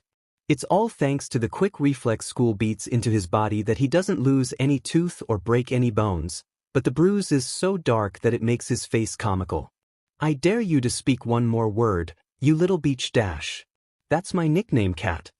Little clusterfuck with fancy words spewing out from that trashing mouth. "You dash. Yes, me, someone better than you, is gonna kick your arse if you don't shut the F up right now." He can feel her giddiness through the bond, but that doesn't stop the sorrow from kicking in. And for All Might's sake, that pisses him off even more. "I hear you speaking something about me before I get in." He pulls the senior's collar up, explosions burn the edges to ashes, but that's nothing compared to the fury shining in those red irises. "And I don't FING care about how you think of me, because you are just an extra, a waste of space. I give no shit about that Bollock brain of yours. But I know one simple fact, shithead. I'm better than you, a FING hero in training who couldn't notice that his classmate, FING, what? A cockalorum couldn't see through a facade, couldn't see through a lie." Seiji is shaking under his knees. From fear or from anger, he doesn't care anymore. What a good hero. From the corner of his eyes, he sees her. The little girl, who has been there for the whole day but he doesn't notice because Cammy is his priority. Who stands there as a reminding of failure and dead. "Are you right, shithead?" "Bakugu, stop." A hand, strong and calloused, settles on his shoulder and pulls him away from the senior. Bakugu allows them to, because he recognizes the black hair and grumpy voice, blank and tired like always. He thinks his head is fed up when he hears Aizawa's tone tremble at his name, or how he holds too tight, afraid to let go, afraid of his student disappearing again. Aizawa will never be so weak. Aizawa doesn't care, just like how he lies and he doesn't care. Bakugu wishes he does. "Sensei," he announces the man, looking at those swirling black eyes. "I guess I will take the next exam. The teachers have discussed this with the council, and we decide that we will put you into the remedial course with other students, and your friend." The teacher takes a look at Cammy, who grins at him joyfully. "You have been so foolish, taking the action on your own, running out of the dorm and risking your life like that. What if it's a trick to kidnap you again?" "Bakugu, I'm being serious. And if so am I." He isn't shouting, but the quietness in his voice rings louder than anything. So loud Aizawa's face goes pale and confused, the next strict words and planning detention stopping right on the tip of his tongue. "I don't want to do this alone." Then dash. No one listens. I try to call, but no one listens. His words echo, turning into white noise and messy sound, but Aizawa can still hear it pretty clearly. His brain hurts, but he can't stop listening, because Bakugu sounds so broken. "Even you don't listen. So I had to save her." Looking at the struck teacher, Bakugu simply turns away and goes straight toward Cammy, who is talking to Mina, happily chatting about some random thing even if the pink girl doesn't really pay attention. "Beach, let's go." "Wait, boom boom dash. Bye, see you later pretty. It's nice to meet you." Cammy blows a kiss to Mina, turning the girl into a blushing mess and making her forget her words for a moment. Bakugu uses that chance to take her hand and drag her back to their resting room, away from the sheet, away from everything. She follows him, not a word. They run, suddenly. From who? From what? Bakugu doesn't really know anymore. Blood is rushing to his ears, sweat builds up in his palm. He is heaving again, they all are, but he doesn't care. The darkness in the hallway is rising, lurking like a predator, waiting to hurt them, hurt her, and he can't let them. Won't let them. "Katsuki. Shut up. We are not safe. Too dark. Too bright. Too red. Too loud. Too quiet. The ghost screams again. Cammy decides that it's enough. She grabs at something and yanks him back harshly. Bakugo stumbles, back crashing against her shoulder, and they all collapse to kneel on the floor, hands tangling. The ground is wet and red and he is shaking and nananananano. Then it turns green. Soft, green grass and bright, sparkling sunshine kissing his hand like the good old days. The simple, stunning sight makes his breath hitches again. He can barely think through his terror, his stupid terror and shitty brain that doesn't understand anything and keeps yelling and, "Alpha!"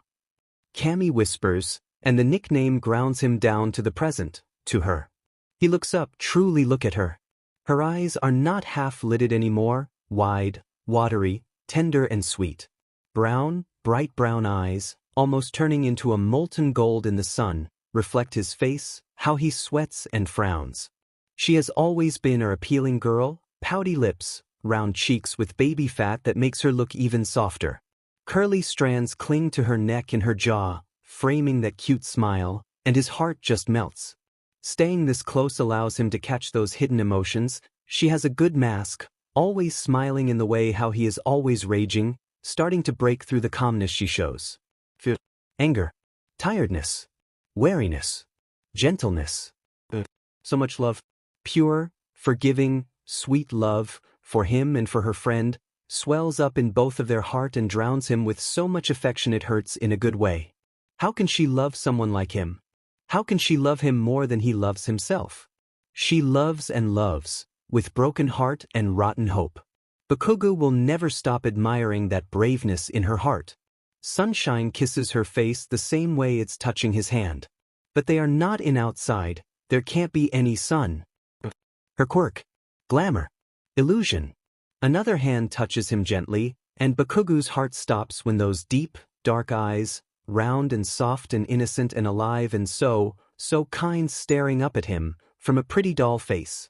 A face belongs to someone who is dead, to someone who haunts him days and nights, but he loves her dearly. He loves her like how he loves Cammy, like Icarus loves the sun, willing to die, willing to fall. The little girl, still 10 and alive, smiles sadly and hugs him. He wishes the illusion can be true. It's okay here, see? Cammy leans her forehead against him, brushing his biceps up and down. Just us here. Only us. We love you. We love you always. I won't let you go, Alpha. Sunshine is a lie, but I'm the truth. Her voice rings with certainty. Bakugo wavers. One hand holds onto the edge of her pajama. The other lays on his thigh, feeling the coldness of a smaller hand on top of it. Cammy surely knows how to calm him down with her quirk, just like how she knows to break him completely, mercilessly. I'm here. I won't let you go. She buries her face into his neck, tears leaking out, but her voice is confident and undaunted. I won't let you go, no matter what. In Cammy's embrace, in the old field of grass and sun, under the shadow of a weeping willow, hidden away from his failure and ghosts and hatred, clutching at her too tight with no intention to let her go, Bakugo shudders. He feels her tears. Cammy's. The little girl's. Cold and hot, life and dead. Bakugo breaks. They cry.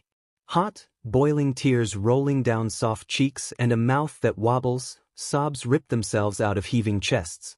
Hands tug and hold and pull, trying to stay stable but fail, and they keep falling apart, but it's fine, because they get to hold each other like this, in their own world, their own dream and field, away from the fire and lies of the adults.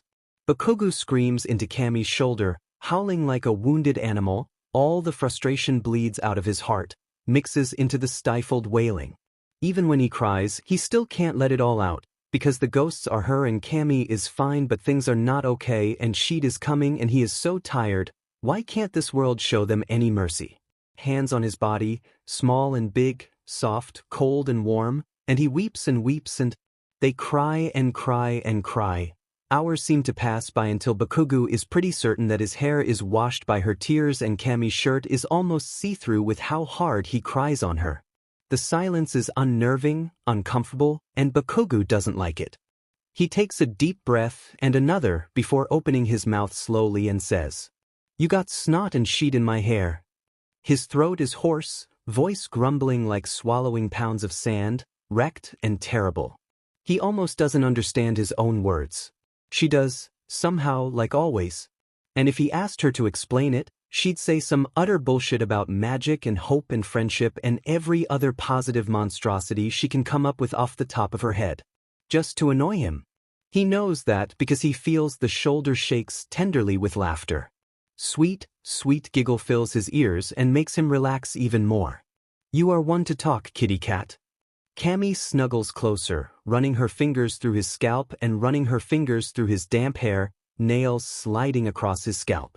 She kisses his cheeks, hands still cradling him like he is a baby, not ready to let go.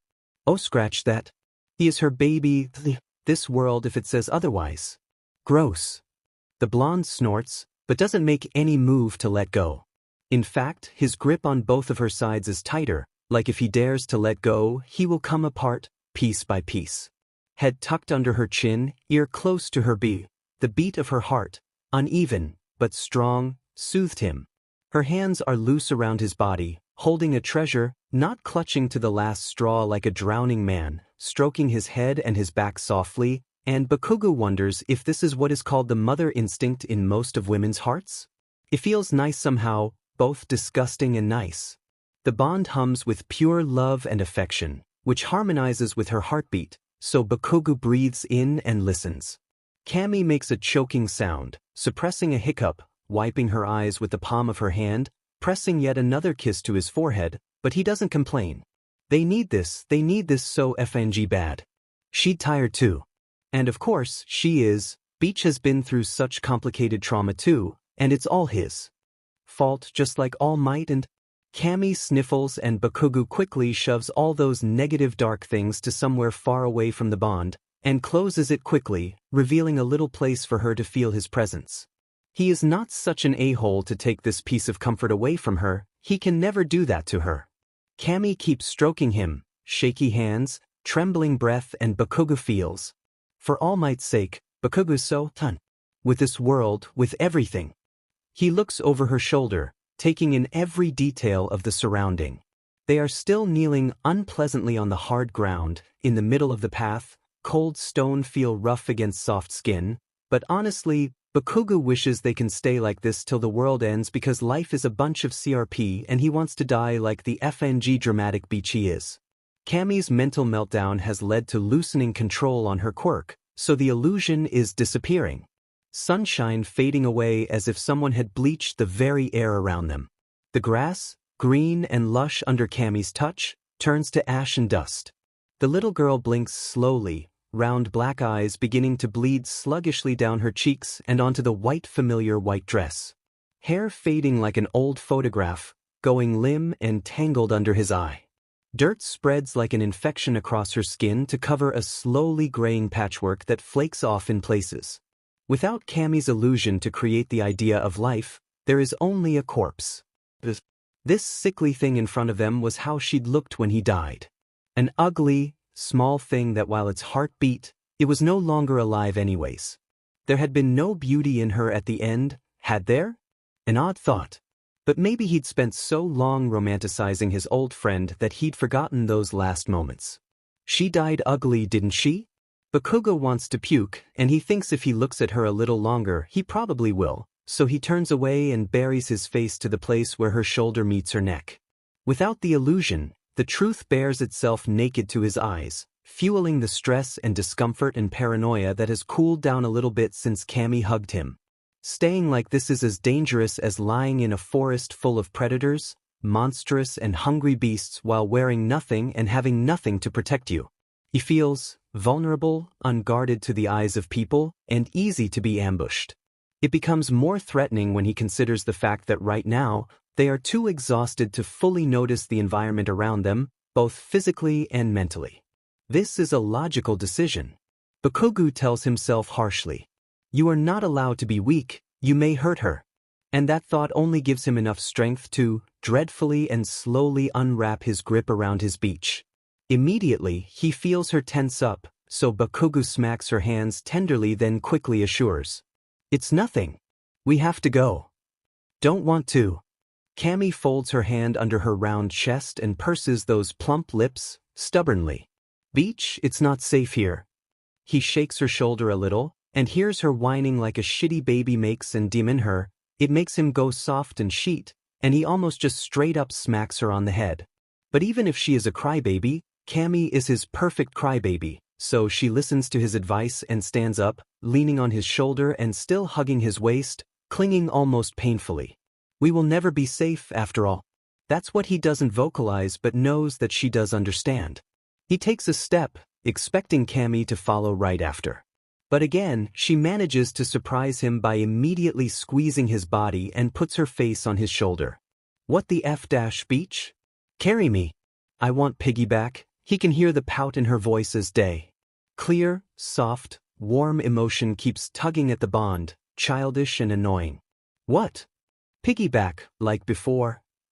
Cammy excitedly announces, and before he can even protest, she looks up a little, a hand comes up to brush it slightly across his cheek, brown eyes so sweet and bright with hope it crumbles all the remaining objection in his heart. Please. OFNG Beach. She knows what she is doing, that coddle voice and puppy eyes. She is a decent manipulator who always gets what she wants because he is ridiculously powerless to that expression. In the end, it's him who keeps spoiling her nonstop, isn't it? Motherfucker. F you. Bakugo growls, carefully bends down to easily grab her legs and pull it around his waist, secured. Love you too, kitty cat. She hugs his shoulder, sitting comfortably on his muscular back, feeling extremely safe for once. Long, brown hair falls down like a veil covering her face, but he knows she is smiling, a sweet, soft smile that life hasn't taken away from her yet.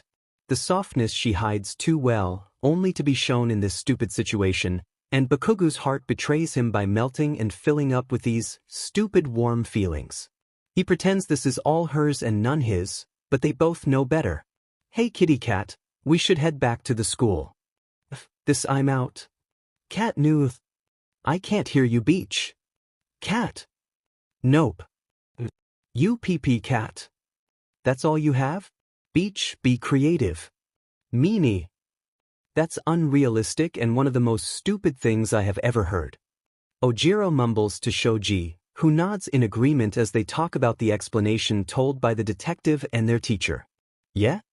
He just became a knight in armor and went for his princess. Mineta throws a tantrum and screams. He just wants to touch her bub. Mineta-kun. Your behavior is terribly rude. We are standing here with the dignity of our school as Udata students. Please show respect and be sensible. Ida aggressively shouts before turning back to Midoriya and asks, quieter this time. So, you also don't know anything? Yeah?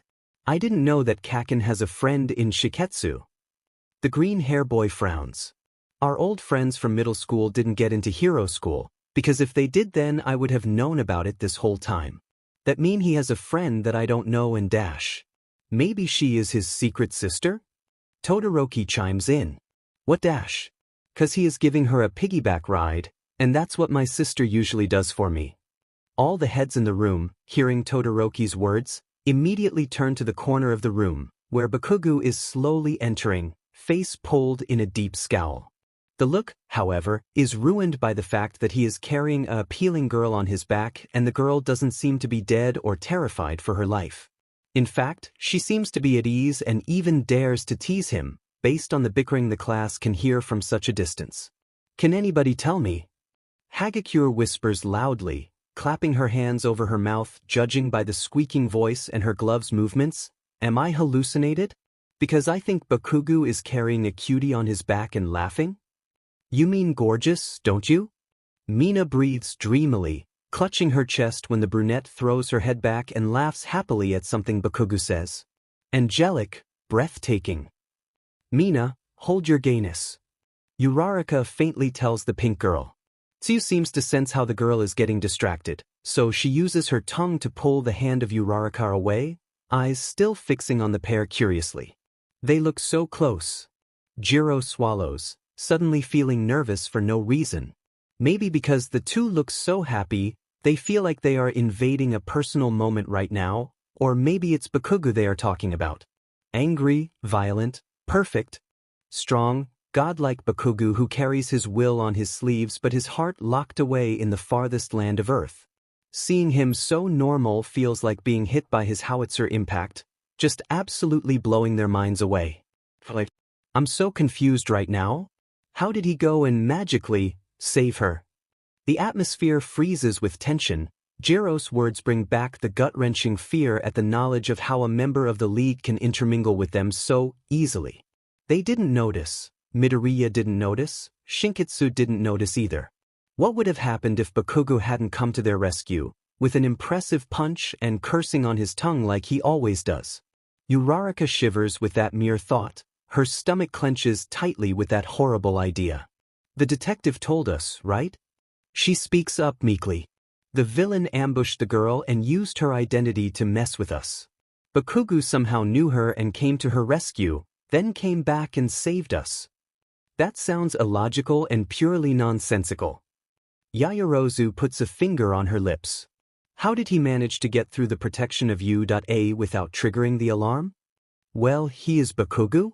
Tokoyami pops in and shrugs. The definition of impossible come true? Magic and demon? A being surpasses any limit, raises hell and cause madness. Oh Tokoyami dash. I think he's kinda right, Karo.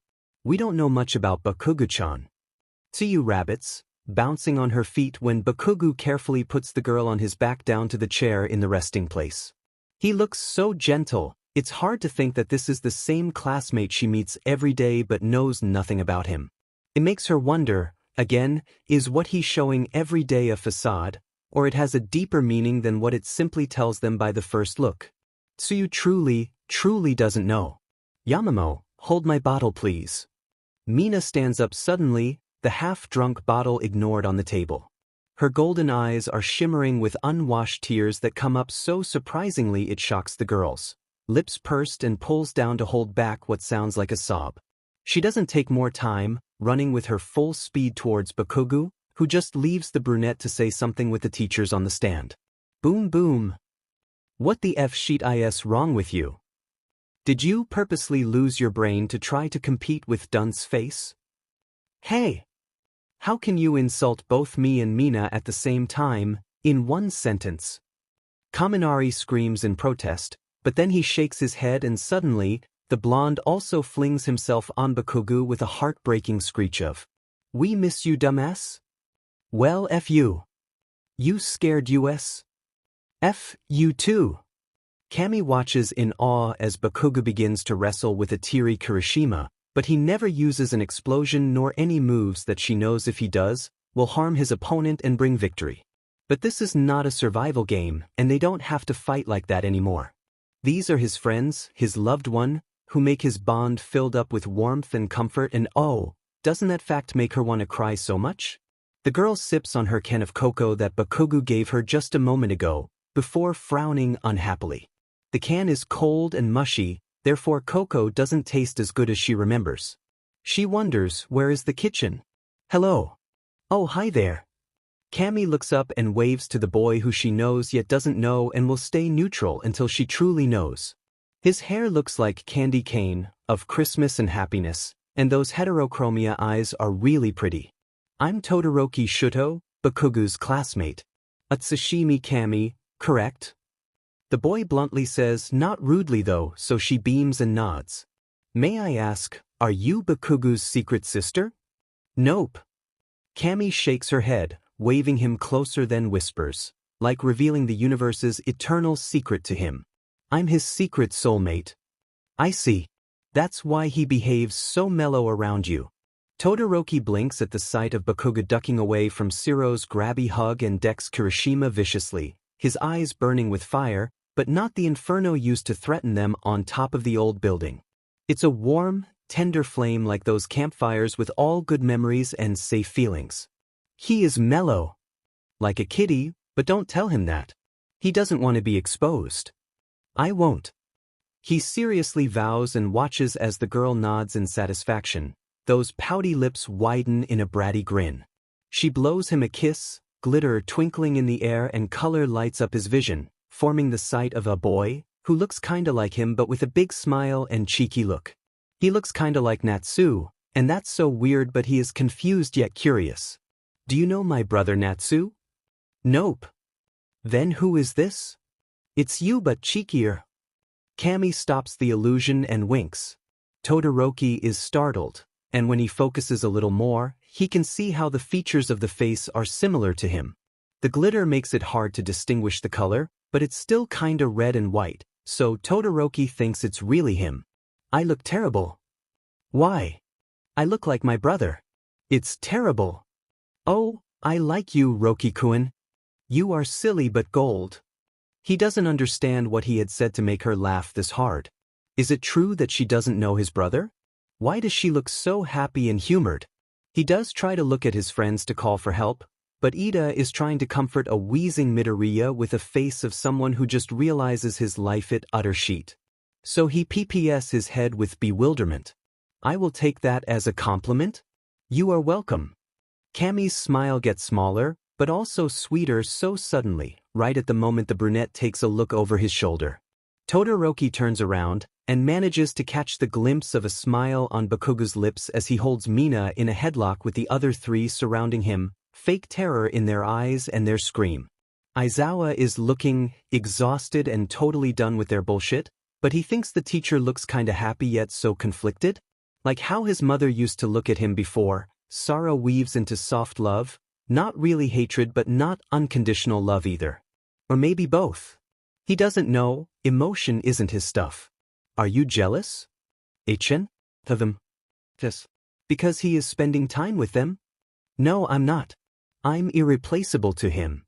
There is something more in her confidence, something about that sentence, a secret bigger than the fact she is his soulmate, even bigger than the truth behind the identity of the stealer of Uraraka's chocolate box. Todoroki blinks when Kami raises a hand and runs it down the steel can, feeling the harsh edge while losing her mind to the mysterious memory. I'm just happy. Happy to see him smile like that again. To know that maybe, just maybe, and yet there is still a possibility that he is getting better and things will be fine. She remembers a cold announcement, sad eyes, an accepting smile and grieving anger and so much self-hatred throbbing with the bond, and she begs and begs and begs because Bakugo doesn't deserve this, she doesn't deserve this, he doesn't deserve, they don't deserve this, then www. Maybe one day he will step out of that demon shadow of guilt and her sun will shine through the cloud, not as bright as the good old days, but enough to keep hoping. It's fascinating. Kami fondly looks at Todoroki, at the teacher she met months ago and approved so much of, at his friends and squad, and think of how all of them have done him so much good, despite the fact that they know nothing of what has happened. It's really a wonder. Hey, you can use fire, right? Yes. Heat the can for me, can ya? Kami pushes the cocoa can into Todoroki's hands. Unfortunately, his first reaction is to freezes the can totally, then melt it so quickly it boils and burns, the steel melting slightly while the brown liquid drops ping on the floor, still bubbling. They both stare for a long moment. Sorry. That's impressive, but I don't like burned cocoa. She laughs it off, gives him a lazy two-finger salute before running over to Bakugo, who just finished his fight with the squad and jumps on his back. Dio, you want to die, beach? Love you too. Introduction, gimme introduction, I want to know your friends. Go to hell. What a pair. Todoroki can't help but think, amused and charmed. Really, what a special pair they are.